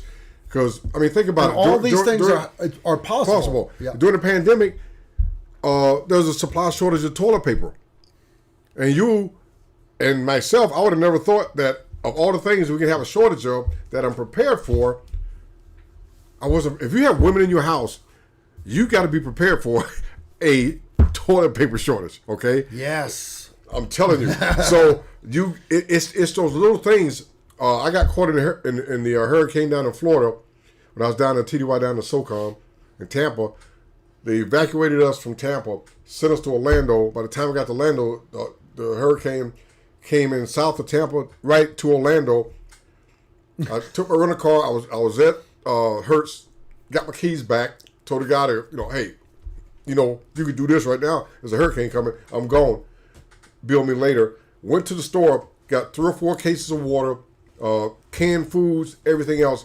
Went to the hotel, and I had called it in. So when they said, hey, anybody's got reservations, I raised my hand. So I got like the last 5 rooms in the hotel. We were there for 4 days, okay? The hotel staff was not prepared for this hurricane. Nobody was. And you have to keep in mind that the local responders, the first responders, they have families too. Yeah. And you on the phone going, hey, I'm out here in the suburbs or a little bit further than like down the street from the mall. I need some help. Well, that guy, he lives out in the country and he comes into work, but now he can't get into work. So you have to have, and I don't want to take anything away from Randy because Randy is the best one to address this subject. You have to have a certain amount of days of certain things that you don't think about. Yeah. Oh, I got food, I got water, I got this. I call describe how they set up their food containers for rice and beans and FEMA recommends else. 2 weeks. All right, and I'll tell you, I agree with a lot of what FEMA does. FEMA doesn't lie to you and tell you to do things that are wrong. Not quite on the contrary, guys. Everybody's like, well, FEMA's bad. I got that. No, all right. FEMA tells you to have 2 weeks of food. Understand, the reason why they say that is because if they said have 45 days worth of food, one, a lot of people in apartments can't do that. A lot of people don't have the money. They live paycheck to paycheck. They just can't do it. So FEMA gives them something realistic, which is have 2 weeks of food on hand. And water. 2 weeks of food. And water. Food and water and medical and everything. So I agree with them. Start with 2 weeks. But once you've got 2 weeks, then I want you to get 30 days. Double it. 4 weeks instead of 2 weeks. And then after you've got a month, I then want you to get 45 days. And then I want you to get 3 months worth. And the more you do this, what you'll see is you having to be able to take care of everything for 30 days. You're now going down that rabbit hole. Well, I need to be able to do certain medical things because I no longer have that next higher echelon of care. The hurricanes, there was no way to get to the hospital. There was no way for the ambulance to get to you. You need to be able to make it 2 weeks.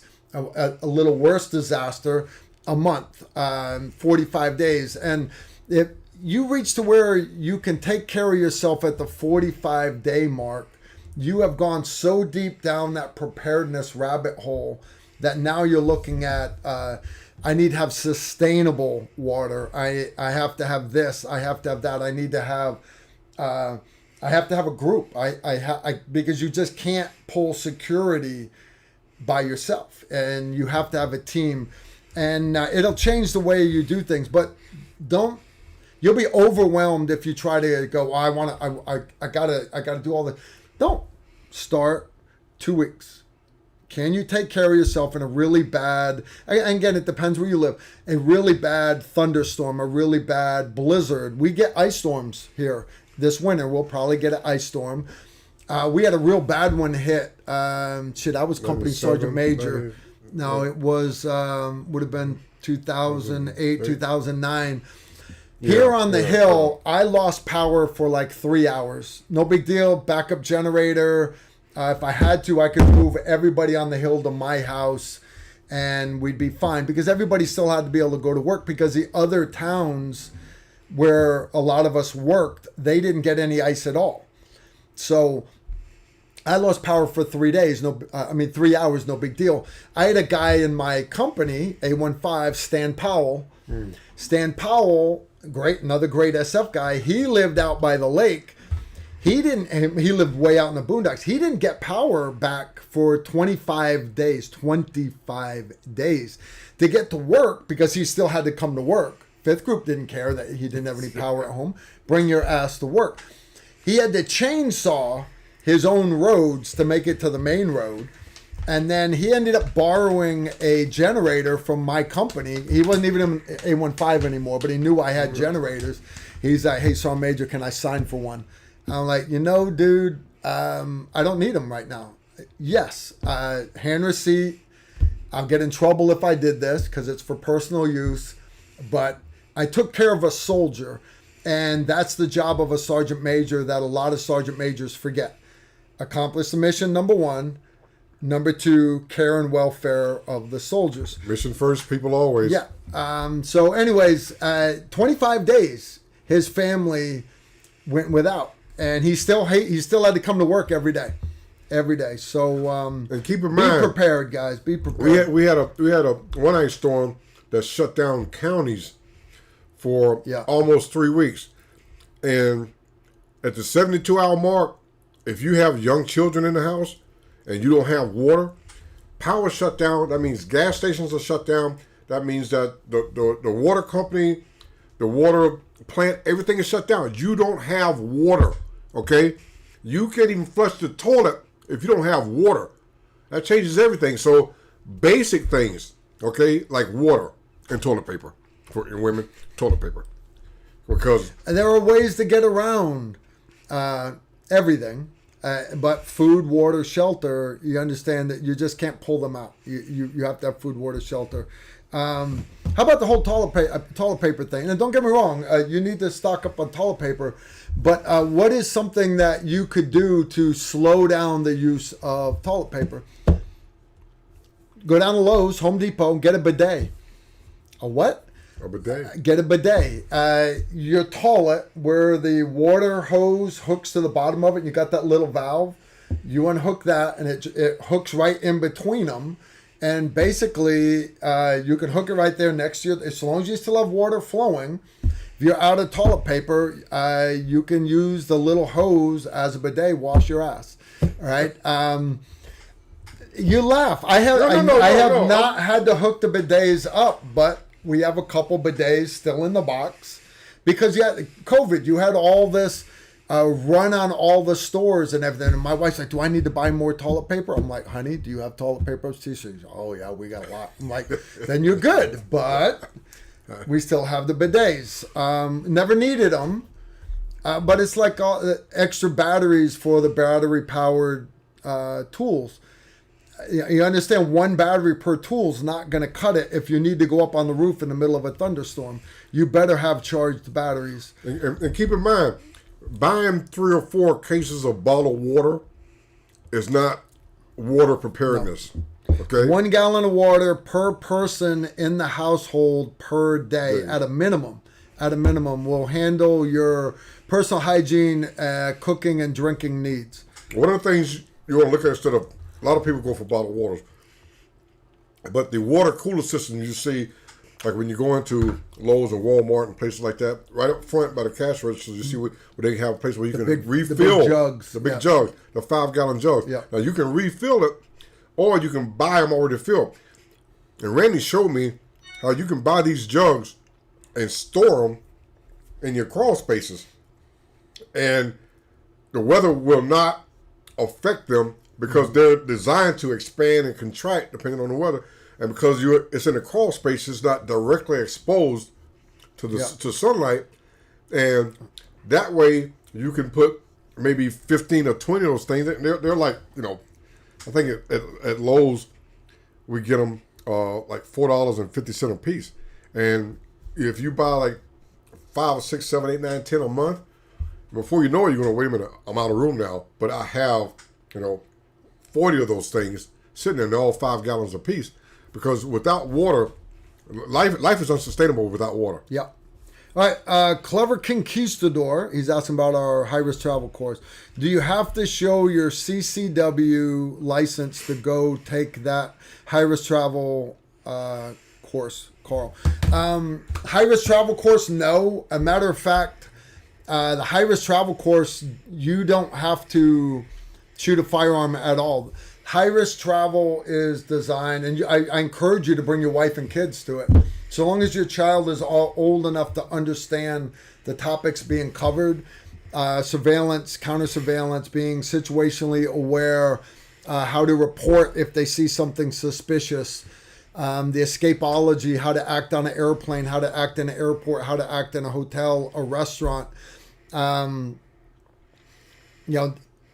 Anybody can come to that class. Now, the high-risk concealed carry, I think that's the class you're actually meant to ask about. I said it's not a concealed carry license course. Would I like you to have a concealed carry permit before you come to that course? Yeah, but I want everybody to have a concealed carry permit. But you don't have to. More important to me, two things. One, I want you to be safe with a firearm, know the rules of firearm safety. And two, I want you to be able to, because people show up with different kinds of holsters, different positions. I need you to show up already being safe with your draw, right? Because some people in the class will be appendix carry, some will be 3, some will be 4, some will be small of the back. I don't have time to teach everybody appendix carry, teach everybody 3 o'clock, teach everybody small of the back. I don't have time to get into the fine details of each one of those. So I need you to show up already safe.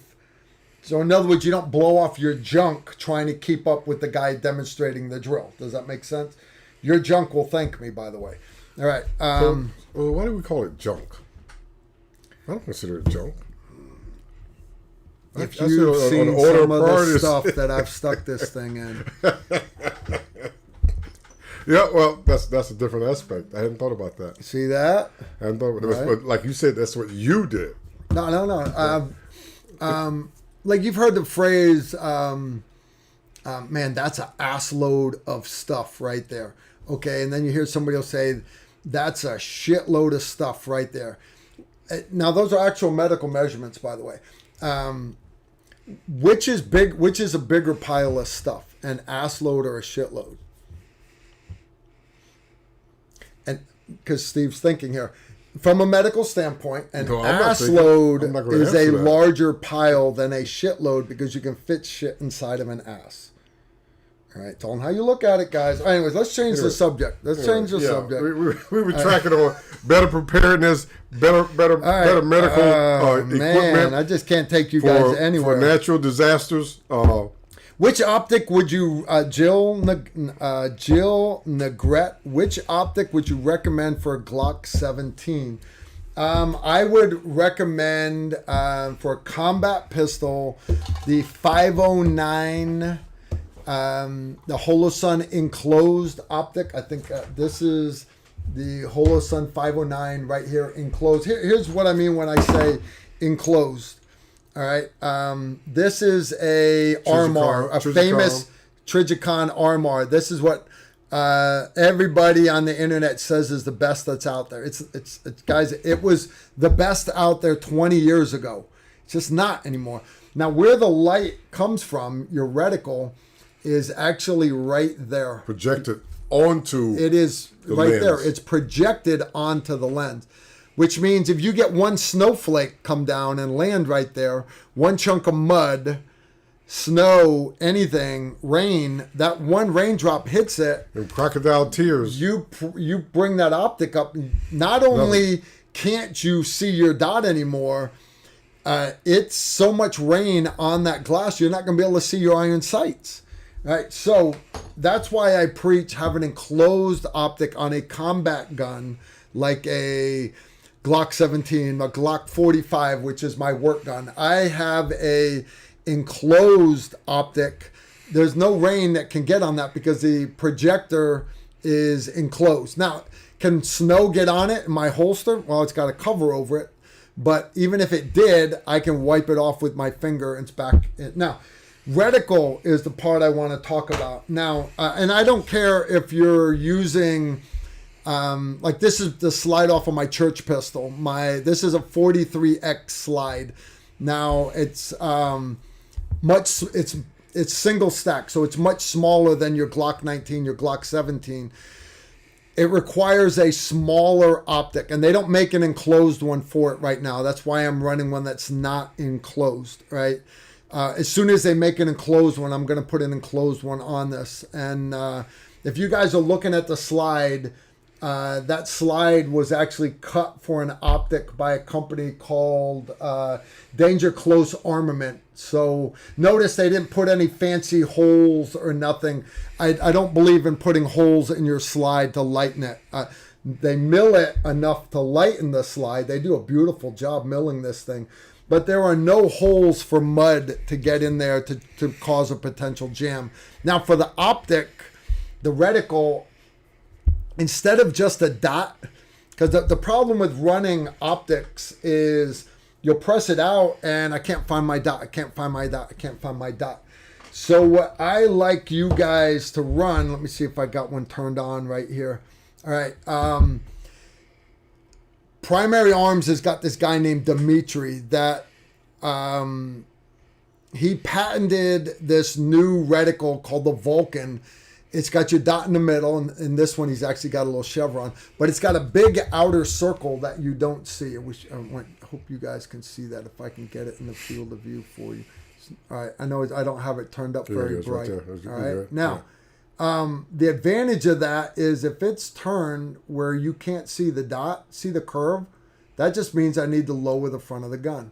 As soon as I lower the front of the gun, it helps me find that dot. All right, now that's what's in my enclosed one on all my guns. It's called the Vulcan reticle. Now, I wish it was available in every manufacturer's, and it should be. It should be, yeah. Patents, they won't do it. So that's why I have to run Holosuns. I don't want to, but I have to. Now, even my church pistol with this little itty bitty, this is called a 507 kilo. It is much, see how much smaller it is, guys? It's smaller footprint, so it will fit on this 43X, a Glock 48. It'll fit on a SIG 365, all right?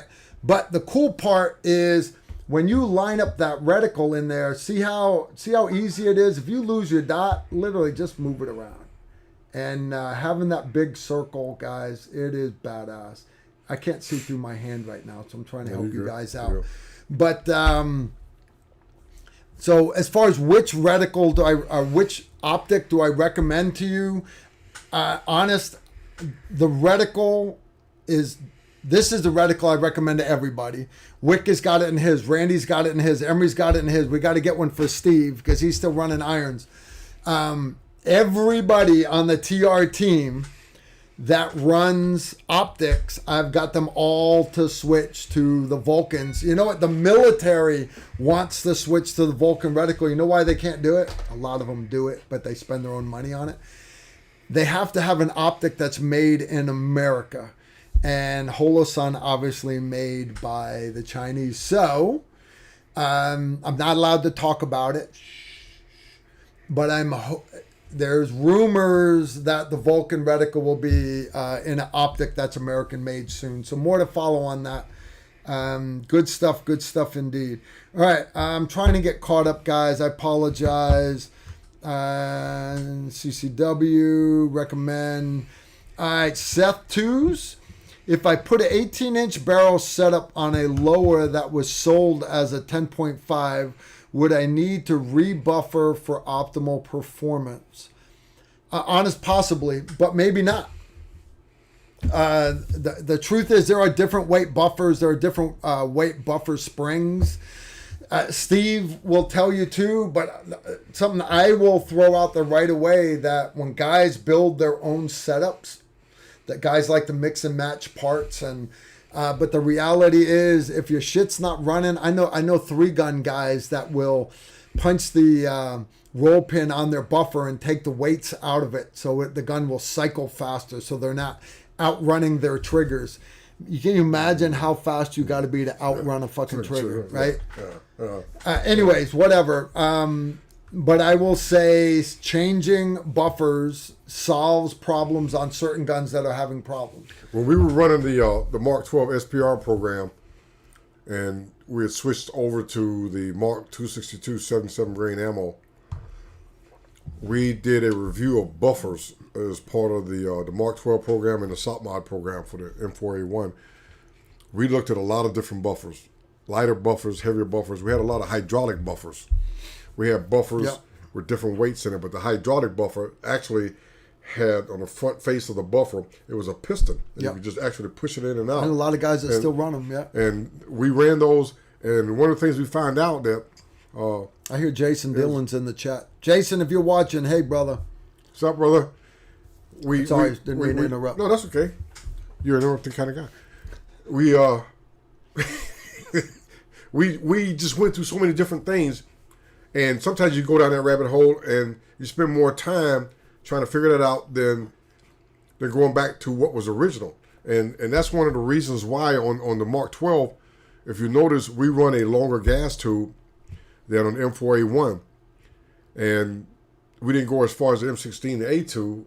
I forget my lengths now, but 8-inch on the M4A1, 12 inches on the Mark 12 SPR, and I think 16 inches on a regular M16A2.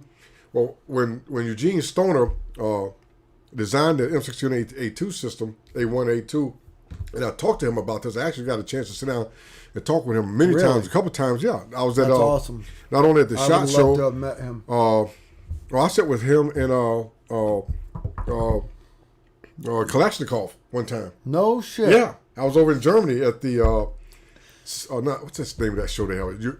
Not Eurosatori, but another show. Anyway, so I was talking to Eugene Stoner, and this time we were down at Reed Knight's place. Yeah. Because Reed Knight had brought him in when they started doing the AR-10. Yeah. The SR-25 from the AR-10 from an article that I wrote in Shooting Times. I'll show that to you one of these days when I find it.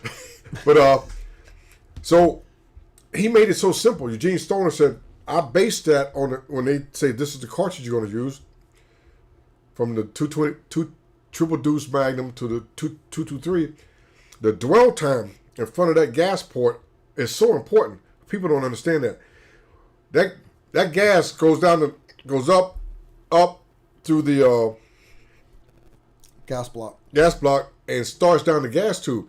Well, there's a certain amount of pressure there that has to stay there to cycle that action when you hit the key back on the bolt carrier group. Yeah. So that bullet has to stay in that barrel for a certain amount of time for that pressure to stay there. People started cutting the barrels off without shortening, without moving the gas tube back. You got to keep that 5 inches of dwell time there, keep the pressure back. And so on the Mark 12, one of the things I made sure that we did, even when we went to the 16.5-inch barrel, what Precision Reflex, shame on you, calls the Mark 12 Mod H Holland variant. The Mod H, the Mod Holland. Yeah, shame on them. And but we retained that 5 to 5.5 inches of length in front of the gas tube. And that's one of the key things to making that gun run well. Then you take the buffer tubes. Now the hydraulic buffer, it worked really well. And we don't shoot a lot of full automatic. Yeah. Like most people think, well, that's why we have a saw gunner. Then we have the mini guns, the mini guns, weapons, and a radio. Say, hey, Buckshot 25, Service 750, got a mission for you. So the buffer, you can play with different buffers, play with different buffer springs. Oh man, David Tubb. We use David Tubb. I don't know if he still makes them, but we use David Tubb recoil springs.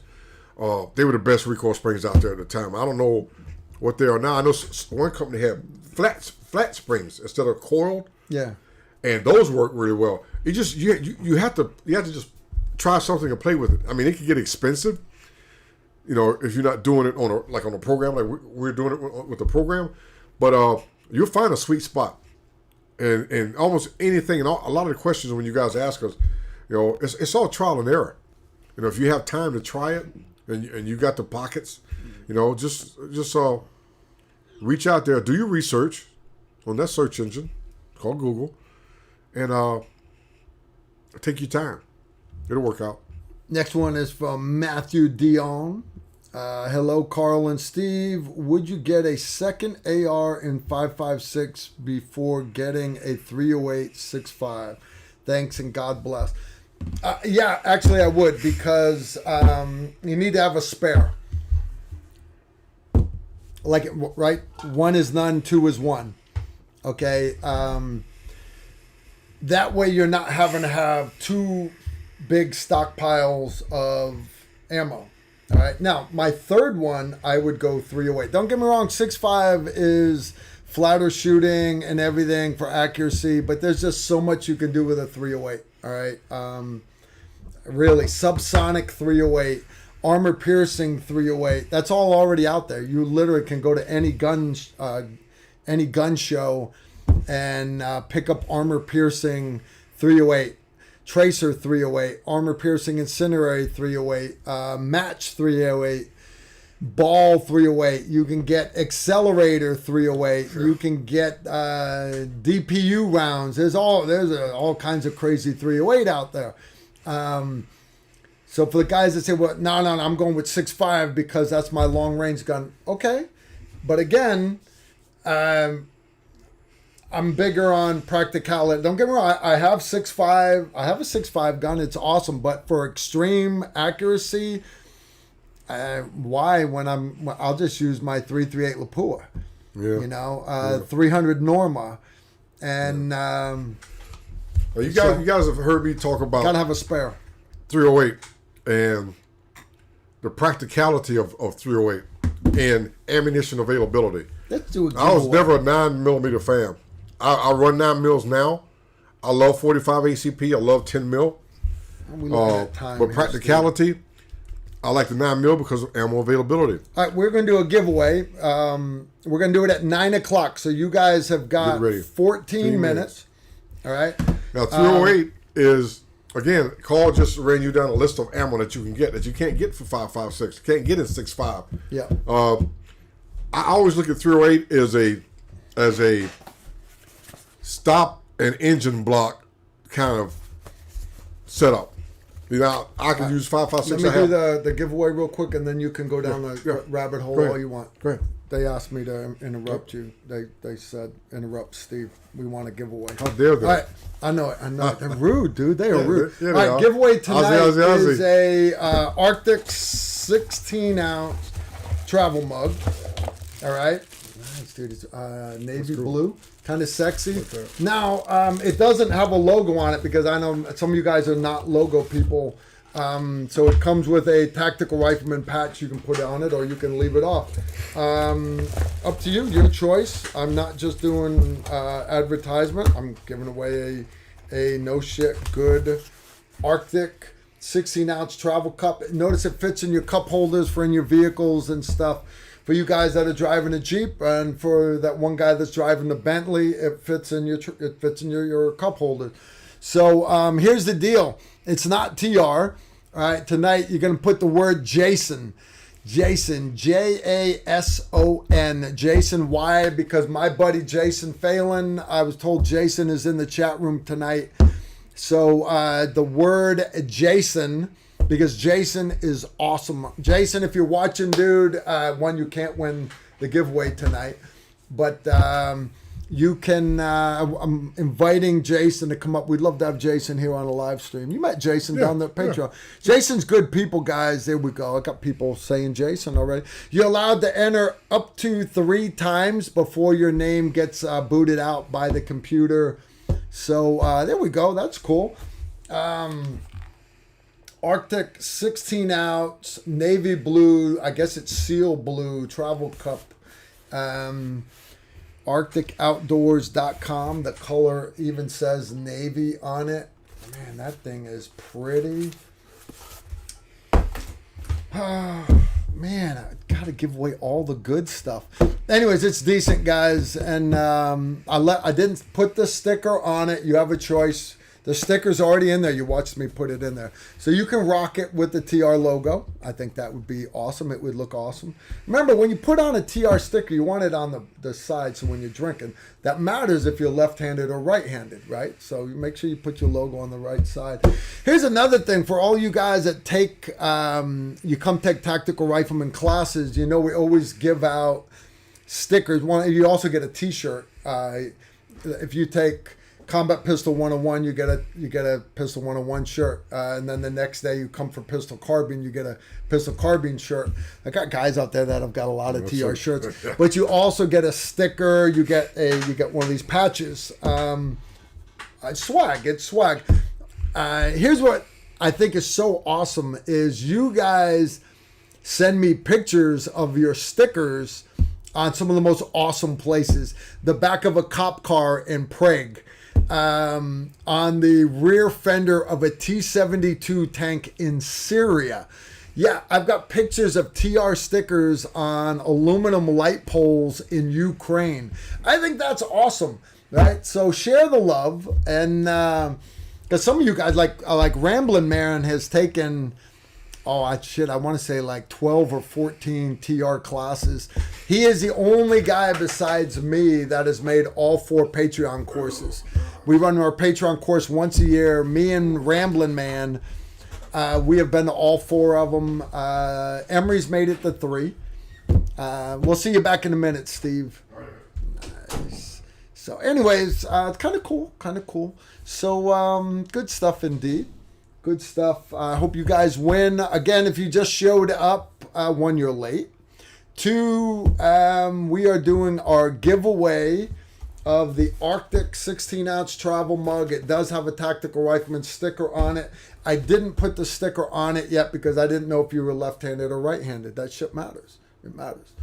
So, man, I wish I had one of those. But I got told, hey, Carl, use this for a giveaway. Okay. I want to give that shit to myself, but I can't do that. I can't do it. I just sit there. And talk to myself because this is not a Zoom conference call. I miss my Zoom conference calls with my patrons. Once a month, we call it the Zoom live stream, but it's actually we call it the Patreon live stream, but it's actually a Zoom live stream. So all my Silver Star patrons, sometimes we got 50 people in there, which sounds like a lot. But the cool part is it's Zoom, so it's like the Brady Bunch. You got all these little faces on the screen, and we go around the whole horn, and everybody gets to talk. There are times I've gotten up and left the room because Susan is talking to Jerry J, and Jerry J is talking to Moody too, and you got Hammer 6 there, and you got Pat O'Connor, and everybody's just, it's really, some of the live streams are just awesome. Donut is always in rare form there. So it's a great time. But again, you got to be a patron.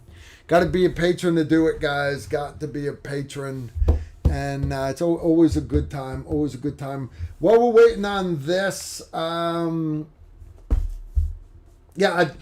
this I'm not joking. If you need a slide milled, for example, my Glock 45, I went with the Glock 45 MOS because that way it's already cut for an optic.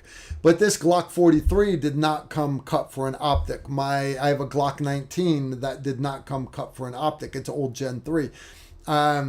You can buy a slide. Brownells has some that are already cut for optics. But if you want to take your slide, and you guys have been asking me for years, Carl, what company do you recommend for getting a slide cut? And I would always tell you, right now I don't have an educated opinion. In other words, I haven't found a company that is consistent enough with high quality. Because you understand, you cut a slide wrong, it's wrong forever. It's got to be correct the first time. I'm here to tell you guys, this thing, look at that slide, guys. That thing, it doesn't look like it came like that from the factory. It looks like it was growing like that, like somebody gave this thing steroids, and just, it's always been that way.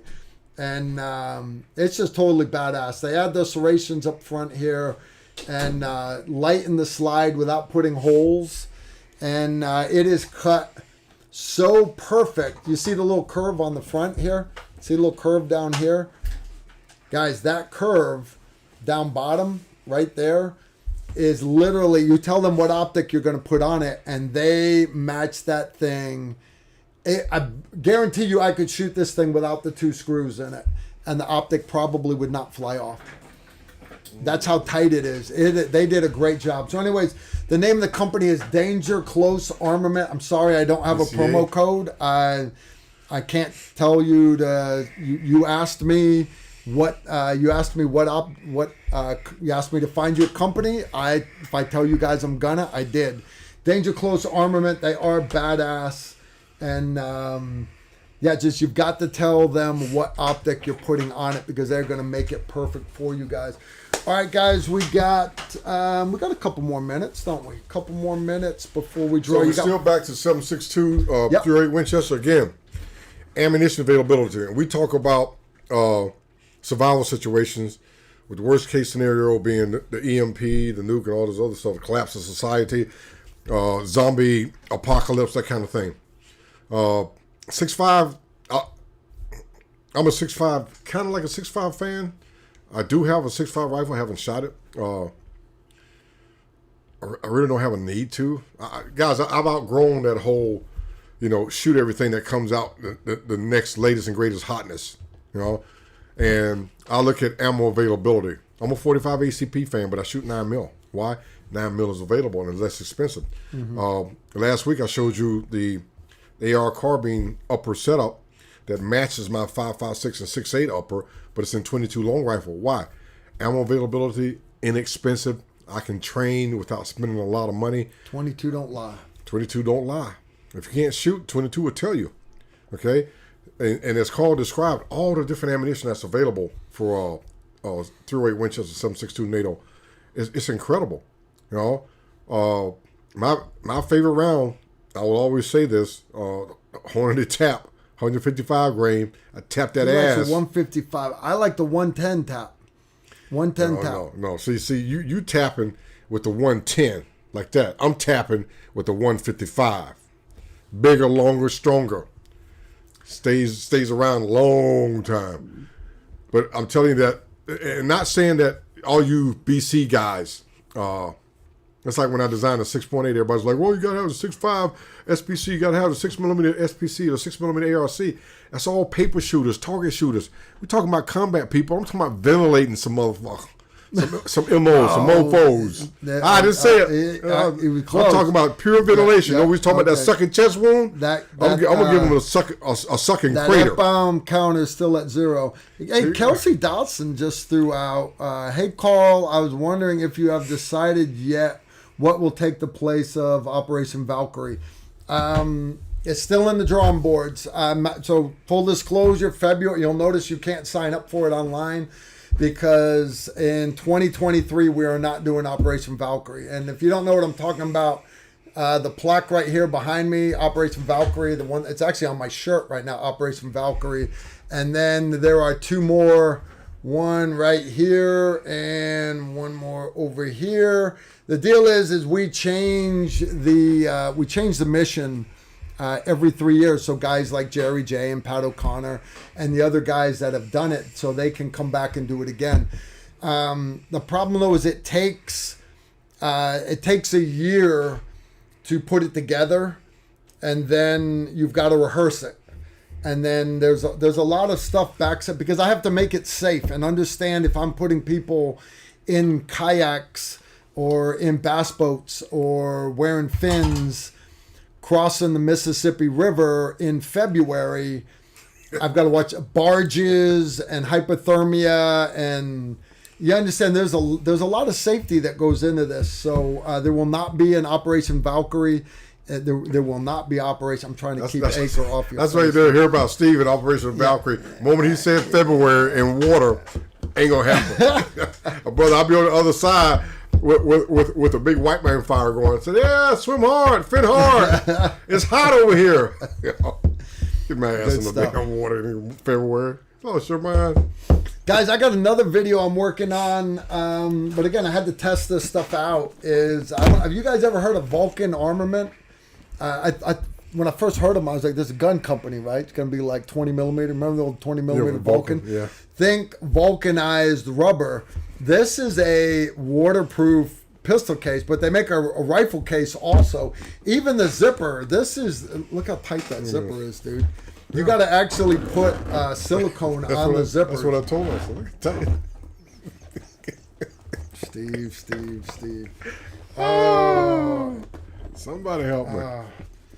But anyways, these zippers are tight as hell. Now, would this make a good pistol case for just like every day doing pew-pew at the range? No. But real life, the military, we go to the range whether it's rain or shine.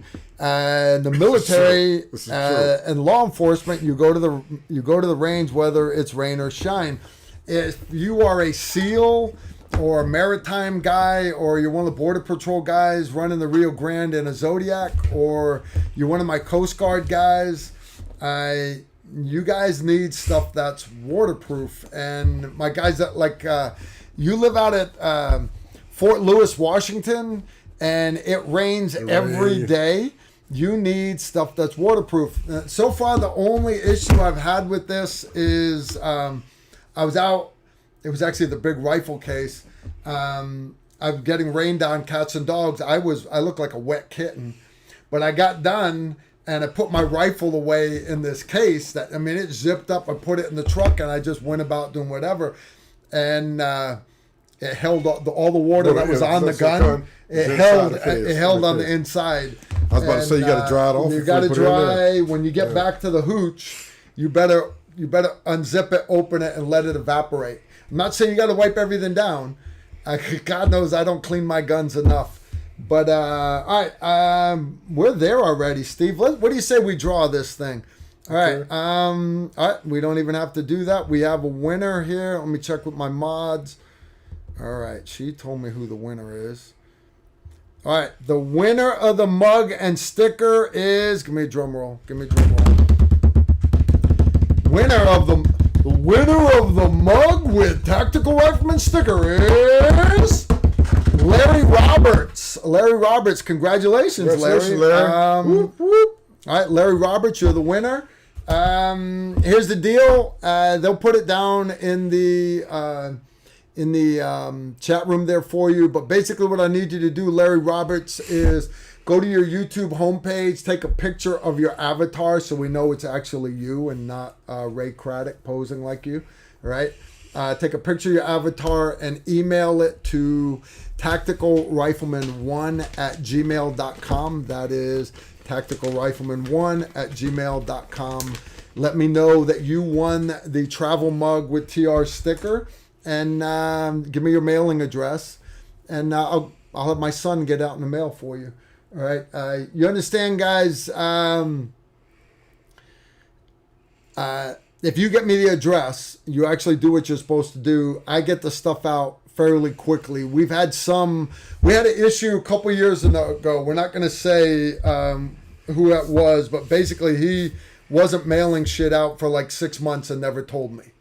That doesn't happen anymore. My son is Johnny on the spot, and he gets stuff out very, very quickly. Now, that said, we checked on tracking. We had Emery Morgenstern here, and he did a giveaway of one of his like $250 karambits. Yes. $250 knife. Emery gave one away, and the guy lived in an apartment in, I want to say, like San Diego, California, somewhere in California, in an apartment. Basically, it got left. The tracking number says it was delivered, but I imagine it's just a United States Postal Service box sat in front of his door while he was at work, and it walked off. So if you're watching, I owe you another knife. You understand? I'm not. Emery already said, how about no? Yeah. But I will get you another knife that I'll find you something to get out to you. It's on my to-do list. But yeah, man, congrats for my winner of this thing. That's totally badass. Email tacticalrifleman1@gmail.com. That's for all you guys. If you ever want to reach out to us, let's say you have your own YouTube channel, you want to do a collaboration. Let's say you have a company, or you know a company, or there's a product that you want us to get involved with, or us to do a review of. I don't really like doing product reviews, but we do them from time to time. When we do, cool. But you guys can always reach us to us at tacticalrifleman1@gmail.com. Oh, snap. He's got the box of woe. You know what that means? I'm going to take my cup and I'm going to gas that son of a gun up right there. One of the last bottles of Patron XO Cafe on the planet. Yeah, we know what he's doing. He's throwing that lure out there. He's fishing. He's fishing. Oh, speaking of which, I haven't had a drop of alcohol since last live stream. I'm very proud of myself. I'm proud of you. No, the other night I was gonna do a rum bucket. Didn't do it. Last night, Carl, I haven't either. last night we went out for Taco Tuesday a day early because I had a live stream tonight. My wife had a margarita or 3. I did not because I was designated driver. So I'm trying to work on my girlish figure, you know, because I got to get rid of these love handles, guys. I got to get rid of that. So cutting down on my alcohol. But you ready, Steve, to open the box of woe? No, I'm not going to open it. I'm going to stack it. Okay, so. Okay, he's stacking. We can open the box.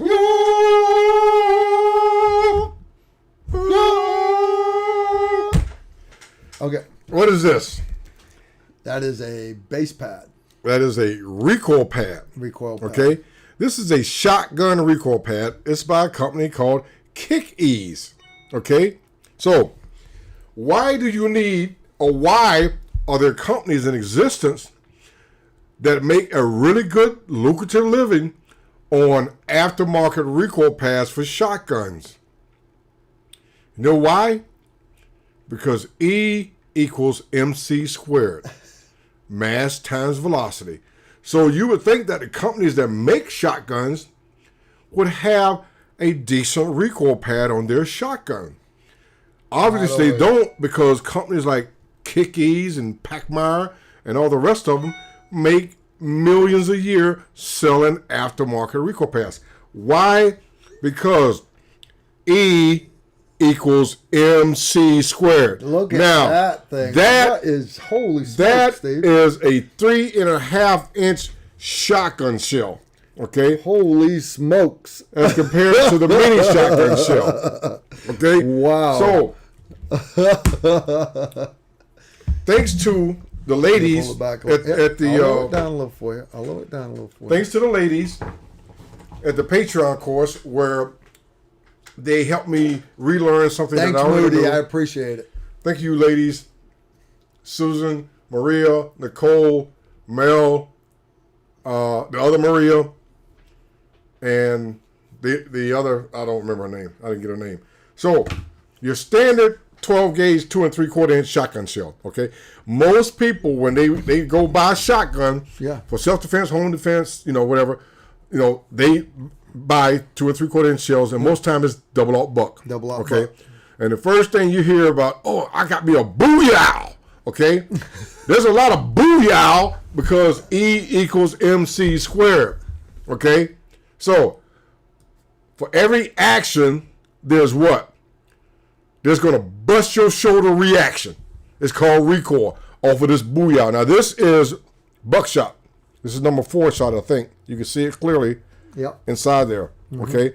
Now, the average shotgun shell is normally 7.5-inch shot, 8-inch shot, rabbit, bird, stuff like that. Yeah. Now, until that shot pattern spreads at a distance dispersion, if you're shooting a half ounce of lead buckshot and you're shooting a half ounce of the little BB Lead number 7.5 shot, yeah. it's still a half ounce. Yeah, it doesn't matter. For every action, there's a reaction. And that's why they make millions off of recoil pads. So, My question to you is, ladies, because you and like I said, as I was talking with my neighbor about shotguns. These are 410 shotgun shells. Okay, let's hold it up. Now this is your average 410. Now, will this do damage? Yes, it will. We discussed this when I talked about the difference between the 30-06 and 308 Winchester and the powder, amount of powder in each case. As powders got better, the 308 has a higher load density than 30-06. What is that? You're being stalked on the internet, dude. It's stalked on the internet. So, now, inside a house, okay, you can run these out of a revolver or the lever action that you ladies shot at the Patreon course with the Henry X. Now, there's a difference in recoil. E equals MC squared. You know, every action is a reaction. There's a difference in recoil between this one and this one. Guess which one kicks your ass the hardest? Okay? And guess which one doesn't kick as hard? Got it. Kind of like a bad way to do it. Maybe I have to do it. Oh, okay, wait, do it like this. Okay. So that's a mini, and this is a maxi kick your ass one. Okay. So those companies that make recoil pads save you money. You want to consider when you're having your wife and your girlfriend and all those other variants they have out there these days. Shoot and not be afraid of shooting. Consider the 410 or a 12 gauge. If you got a 12 gauge pump, a 12 gauge mini shell. Now, again, I go back to the science of powder advancement in ammunition. The powder, when they first started 12 gauge 2 3/4 inch shells, then 3-inch shells, now 3.5-inch shells. And I shot one of the 3.5-inch shells. My son was like, Dad, shoot this right here. I said, you'll only shoot it once. I'm telling you. So powder and advanced developments, and again, it's no different than progression of the cell phone. Go back to the cell phone 10, 12 years ago, 15 years ago. Look at it now. Okay? Same thing with ammunition. I can get the same velocity and less size powder wad, but almost the same performance with the mini shell that I can with the current 2 3/4 inch, because they're never going to change the size. It's like the size of the railroad tracks. You know, the dimensions and the width of a railroad track, the actual rails came about from the Romans, and the width of the wheels on the Roman carriage almost 2,000 years ago, because the Romans wanted their roads where one carriage can come and one carriage could go, and they would pass each other and not have to, get it past each other. And that continued until now. The railways that we now run on are based on the width of a Roman carriage. Look it up on your search engine called Google, and you'll see. So with the 12 gauge, going back almost 150 years, back to, Wyatt Earp and everybody at the OK Corral, back then they used brass cases. But again, the technology in powder and wads has advanced to the point where I can get almost the same performance as this one out of this mini shell, and it's not going to kick my doggone root canals loose. Okay? So just keep that in mind. If you're going to have a shotgun, and like we found out at the Patreon course when we had Susan and the rest of them down on the far end, and how I just kept. He's just doing his thing. He's just doing his thing. Recoil appreciation. Yeah, yep, that's a good way to say it. So, for an example, we had a pump shotgun with Bird and Buck, and then we had a Versamax, which has a great gas system in it. Bird and Buck, and even Buck shot out of a Versamax is softer than Bird shot out of a pump. So you see a 20 gauge. Now, there's something to think of. I am a big fan of 20 gauge because, again, the technology has advanced so much that what I can now pack into a 20 gauge shell case, I can almost get equal to a 12 gauge shell case without the blast and recoil. And again, we don't want women to shy away from their involvement in firearms. We always talk about equality. Okay, and guys, I used to train spouses Okay, and guys are giving their 1911s to come to class.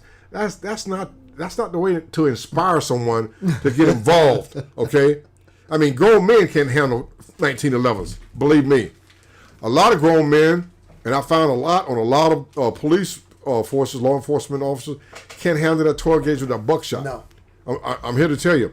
So, where I'm going tonight is consider the size of the system and the action of the system. It doesn't always have to be a pump shotgun. You know, I talk to a lot of guys. Say, yeah, man, I got a pump, clickety clack. I said, when they hear that, they know I mean business. I said, so when you went clickety clack, did you clickety clack around in the chamber, or did you clickety clack the one that was in the chamber and kicked it out on the grass or on the driveway? Also, what's the three principles of a raid? surprise, speed, violence, action. Thank you. So when you go clickety, away surprise. when you went clickety click, you just gave away surprise. Okay. Now, you know what's going to scare him away? The sound of the first guy's head coming apart when he's trying to crawl through my window. exactly. However, That's going to scare them. I say again, no pre-warning, clickety clack, rackety rack, oh, I clickety clack my booyah. No, that's not how it works. You clickety clack, number what do you one. call it? Clickety clack your His booyah. his booyah. Your booyah. Yeah. Because number one, you just told me where you were. Number two, you just told me what you have. So understanding now where you are and now what you have, I understand my advantage is in distance. Okay? Because I'm running a 6'8". So I'm not going to put distance between me and you because you and your booyah are good to about 35 yards. Now I'm going to give you about 65 yards and I'm going to smack that ass. Okay? So don't be running around clickety clacking just because you think it's got that psychological effect. Yeah, it got a psychological effect. I said, man, he just told me where he is, and he's like way over there, and I'm way out here. So keep that in mind. And also, the 410. Okay, you guys know how I'm about revolvers. Load a revolver, leave it for 10 years, come back 10 years later, get busy. Okay? They have pistols now that shoot 410 shotgun shells, and you have the lever action. The judge. The judge and the governor. Yeah, I got And it. then you have the lever action, like we had a Patreon course, that also shoot the 410. Now you got ammo commonality. Okay? Now, if you already have a 12 gauge, but you're not looking to, Randy's wife has a 410. She uses a pump 410 for home defense. Randy Worth's wife, a wonderful Miss Lydia, she uses a 410. And believe me, guys, inside a house, you don't want to mess with her. Inside a house, this is deadly. Because again, it's mass times velocity. Okay, there's still a half ounce of lead in here, moving at about 1,100, maybe 1,200 feet per second. Okay, it's going to get it done until the point where you become like bulletproof. But if you don't have the here's a tack. As you can see, you can carry it. Have carry on your shotgun so you can have ammo availability really, really quick. This one right here attaches to the receiver. You can have it on the hard plate like this, or you can I use the Velcro strips. So you can I didn't mean to interrupt, Steve. That's okay. Average size of guy who can shoot out the 300 meters. Average size guys who can only pew at 10 meters. Thank you, Colby. I think that shit's funny. Yeah, funny stuff. So your average buckshot round, okay, and your mini. Mini comes in 7.5-inch shot for busting birds and coyotes and skunks and everything else that's in your yard you don't want in your yard. And mini also comes in a slug and in buckshot. And it's less recoil, less muzzle blast, easily managed by small statured people. I'm not saying that every time it's a shortfall on a woman, but their average upper body strength, height, weight has a lot to do with God made us different. Yeah, how you handle that recoil. Okay? So we can't bear children. Women can't carry the camo rucksack. That's just God made you different. Brother, there were times when I couldn't carry I know, dude. Camo rucksack. You get on that plane at 17,000 feet. That one rucksack strap comes loose. Oh my gosh. It's like, okay, am I at 14 or am I at 4,000? You know, I can't tell. I'm a pull. But I never had to do that. You didn't wave off. You never jumped a monkey. You jumped that monkey, man. He's not allowed to say it, so I will. Steve was on Project Greenlight, and he had to jump the suitcase nuke. They called it the monkey. How was it? 75 pounds? Crazy. Anyway, so now, I can't imagine. This right here is the UPS truck stopper. Okay? When that black UPS truck pulls up in your driveway and you're like, what's that with that fly swatter hitter written down the side of it? Yeah. And you're like, I expect no deliveries. The town's been shut down for 30 days. Stop. Stop. But if you don't make them deploy early, and they get the stack on your door, that's when you need to go to work with these. Okay? Because this right here is like, don't let them employ their tactics. Make them stop out there. If you make them stop out there, now they what they got to do. They got to come to you. So when they come to you, you get to work with the mini. Steve, you're going to get us shut down again. You're going to get us shut down. I'm not going to get you shut down. So you can have call your dentist on your speed dial. Guys, the recoil will jar those fillings loose. It will. Or you can have, you know what? This is fun to shoot. This is fun to shoot. Yeah. And it's not going to make her shy away from wanting to share that part of what you do as far as, going out and shooting, if I'm making sense. Yep. So like I said, you have different ways you can side saddle onto your shotgun. You can have a belt. I recommend both. It's like, trip over them every time you turn a corner in the house. Okay? And not just the gauge, but also consider that 20 gauge is smaller than 12 gauge, but 20 gauge with today's technology packs almost the same performance as a 12 gauge. You're not stuck with 12 gauge. More people say, I'll get you 12 gauge, and when it comes to pumps, okay, some people, like I can run a bolt gun. I mean, I ran a sniper school for 5 years, started it from scratch. I can run a bolt gun all day long, okay? I don't naturally prefer a bolt gun, especially as a fight gun. Yeah. I like semi-automatics. I can run an AR just like some of the best, not as good as Carl, but like some of the best. I have a love for lever action. We had a good time up in Vermont. Oh yeah, it was an AR class. Steve helped me run a class for a bunch of cops up in Vermont. Well, it's like Quigley down under said. Yeah. He said, I didn't say I didn't know how to use it. I said, just don't have much use for it. Yeah, we had a. But it's the nostalgia of running a lever action, and you saw it with the ladies at the Patreon course out in Texas. What caliber was that you brought up? He had a lever gun up there in Vermont, and we had the cops shooting through a car. They're 5.56 through the windshields, and we'll go through a car door, A pillar, B pillar, everything, and Steve breaks out this. It was 4570. Yeah, it was a Henry 40. But they were solid brass, solid copper projectiles, milled copper. Yeah, 40 to 5 grain. Muggly. They're going right through the C pillars. There's nowhere to hide in the car aside from the engine block. They were going to get you. Exactly, and that's my whole point. If you have someone small stature, take a look at 410. Take a look at 20 gauge. Take a look at the minis, okay? They're made by Aguila out of Brazil, Mexico, sticking across the border. They make 7.5-inch shot, buckshot, and slugs. Now, they won't run in semi-automatics. I already tried that. There are certain pumps that they won't run in. The Mossberg pumps they will run in. The Kel-Tec they run in. They run in. There is a semi-automatic shotgun. I forget the name of it. I looked at the SHOT Show when it first came out. Beautiful gun. I've been wanting one for a while. It's got the rotating magazine tubes underneath. It's got 3 tubes. They have a kit that turns that shotgun into a mini shell shooter. So the shotgun already carries 12. 4, 4, and 4. You put the mini kit in, it carries 16. So every time you run out that tube, it automatically rotates the next tube for you, so Nice. you're in the fight.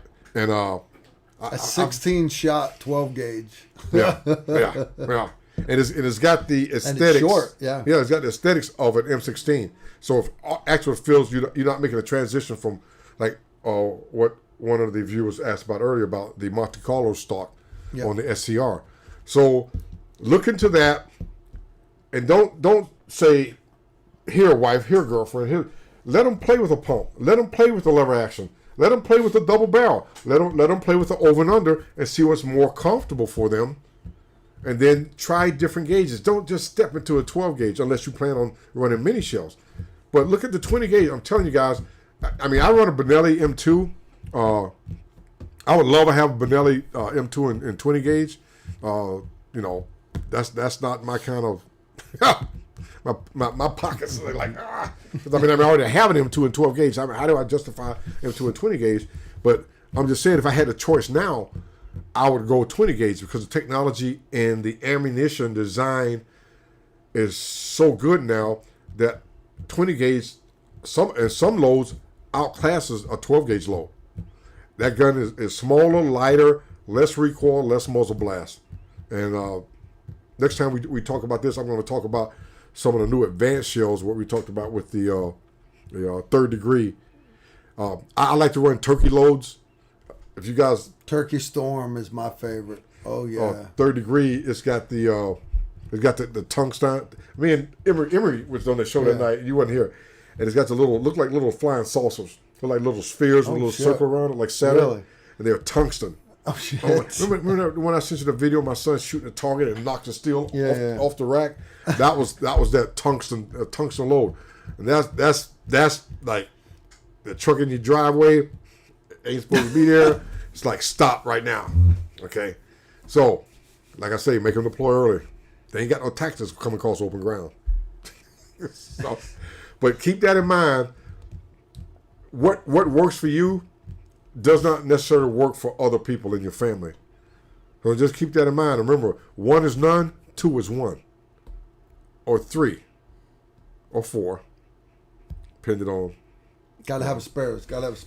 Not just spares. Is where am I right now? I mean, you can't stay vigilant all the time. I joke with Randy about that all the time because he's the greatest survivalist there is. He's surprised. He's ready for Armageddon, and he goes, "Hey, Stever, don't you have blah blah blah?" I go, "No, Randy, I don't. That's why I know where you live." You know. He goes, "Steve, I just got it for me." I said, "Randy, you can't pull 24 hours. You can't run security 24 hours. You got to have somebody there with you." You know, sitting there with your 20 gauge, you know, get them in close, and then sitting on your bolt gun with your 155 grain tap, so you can tap that ass every time they peek. I'm gonna take center mass or whatever you give me. You peep that right eye, I'm gonna take that right eye. You gotta have your supplies, guys. Food, water, shelter, all that stuff. Some people hit me up earlier today about nutrient survival, there's long-term food storage, right? And there's lots of companies out there like that.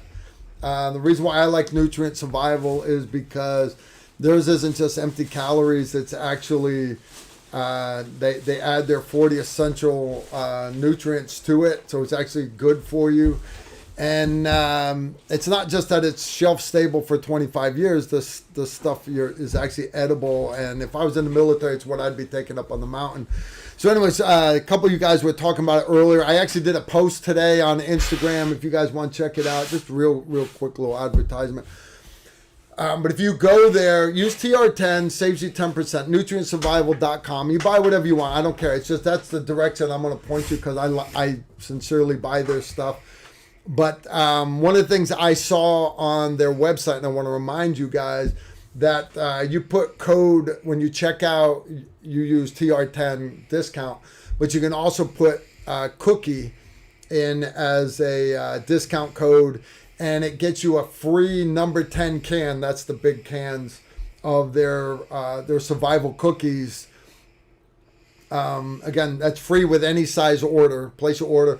The other thing you can do is you get the NRE nutrition ready to eat. It's like their version of a MRE, Same thing. You do free NRE as a code, and you get a whole NRE sample pack. So, anyways, I thought that was kind of cool. I missed buying anything on Black Friday. I bought nothing, zero on Black Friday. So I missed all the good sales because I was like, I don't need nothing. I'm not doing nothing. I was busy. I was in a class. Not going to mess with it. But then I realized, I got so much shit to buy for Christmas. I missed that. So I'm looking for sales now on different things. And so anyways, Nutrient Survival's got good stuff. What you checking out, Steve? Which one is it? The Acro, the ACRO by Aimpoint. That yours? No, that's the slide. That's the slide. Remember Mark Blackstone? He makes the spike dagger. Yeah. He makes one. He cuts one also. No, he makes his slide. Makes the slides. Yeah. So you don't have to get your slide cut. He actually makes you slide. Yeah. Okay, that's cool, man. Very, very cool. Yeah. Guys, he's going to show you another. He's got another guy that makes the slides. That particular pistol has got a Aimpoint Acro on it, which notice it's an enclosed optic. I like the ACRO by Aimpoint. I do. My only gripe about it is it doesn't have the Vulcan reticle, and the sad part is Dimitri, I heard, offered the Vulcan reticle to Aimpoint, to Trijicon, and they went meh. When he first showed it to me on paper, I went, meh, no big deal. My God, when I first saw this thing on a real pistol and shot it, I was like, because guys, doing pew-pew, standing up on the range, it's got muscle memory. You'll find your dot. It just takes practice. You'll find your dot. That's not real life. You start shooting around barricades and under vehicles and in the dark where gravity is affecting your body different, you can't find your dot. You can't. With that Vulcan reticle, you can find it. So, yeah, again, guys, I'm excited. I got this video. It's going to be out in a couple weeks. I got about 400 more rounds to put through this. I've still got to stick it in the freezer. Still got to put it in the oven. But I have no doubt it'll hold up. Literally, I have no doubt. Break the ice off of it, shoot it. It's gonna be good to go. If you guys remember Blackstone, we did a show with their daggers. Their dagger, what do you call it? The shank. Shank. The prison shank kind of thing. Look at me trying to get this thing straight. Ooh, wow. All right, guys. They make the slides and the shanks. One sip of coffee left. Yeah. 1 cup of coffee left. 1 sip. 1 sip. All right, so we're gonna wrap this up. Last parting words of wisdom, Steve, before you do the before you go Old Glock Testament slide. on me. Before I go where? No, I've been trying to get Mark before you come go on the show. Old Testament. Not yet. Let me do the pitch for the sponsor yet. I'm not going to go Old Testament. No, I'm just saying that. How do they get hold of this guy? Has he got a website? He's working on his website. It's on Instagram, Blackstone. Blackstone on Instagram. All right, good stuff. Good stuff indeed. Yeah. But guys, always, Danger Close Armament. If you need a slide milled, again, I don't have a promo code. I've never met the guys. I just know that they do great work. The guy talked to me on the phone, asked me what I wanted, made sure, because he's like, because you understand, once we cut it, you can't undo it. Good stuff indeed. My thing. It's BT Engineering on Instagram. Cool. Look at that beauty. Cool. Isn't that beautiful? Yep, it is. All right, we're going to wrap this up for tonight. I want to give a big thanks to Acre Gold, our sponsor. Guys, I can't tell you enough. You're gonna spend the money anyways. $50 a month. Toss it there. You won't even miss it. You won't even miss it. And once you've hit the price of a 2.5 gram bar of gold, they ship it to you discreetly. Guys, you turn that sideways, it is the perfect size for you to put inside your belt. All right, you have it right next to your lockpicks on one side, handcuff key on the other, and you just keep getting them, keep putting them in your belt, and I pray you never need them. the AR-10 fuck is- charging handler. No shit. Yeah. He's making those too? Yeah. Very, very cool. Very, very cool. All right, guys, we're going to wrap it up for tonight. The path of what? The righteous man And is beset on all sides by the inequities of the selfish, and the tyranny of evil, greedy men. blessed is he who in the name of charity and goodwill shepherds the weak through the valley of darkness. For he or she is truly his my brothers and sisters' keeper and the finder of lost children. And I will strike down upon thee with great vengeance and furious anger those who attempt to poison and destroy my brothers and my sisters. Shame on you. And they will know. No, my name is the Lord. When he brings his vengeance upon you. 12 gauge, Booyah. 3.5 inch booyah. All right, guys, Softly. you know the deal. Softly. Let's go softly Yeah, into the night. Yeah, anybody can do that, guys. Anybody can. All right, here's the deal. It's been awesome. It has been truly, truly awesome. And we're going to wrap. What do you say, Steve? What do you say we wrap this stuff up? Let's wrap it up. You want to wrap it up? But we'll see you next week. You know we're going to miss you we won't. guys. Tuesday night. Next week, Tuesday, same bat time, same bat channel. Steve, thanks for we got a everything. special show. Yep. We're working on it for you. Yep, we're working on. We got gotta get another these great other show people to act coming. right. We'll see you guys next time. Y'all take care and shoot straight. Incoming right there.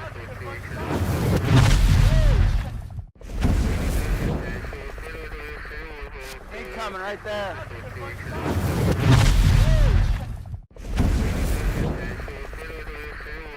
Incoming right there.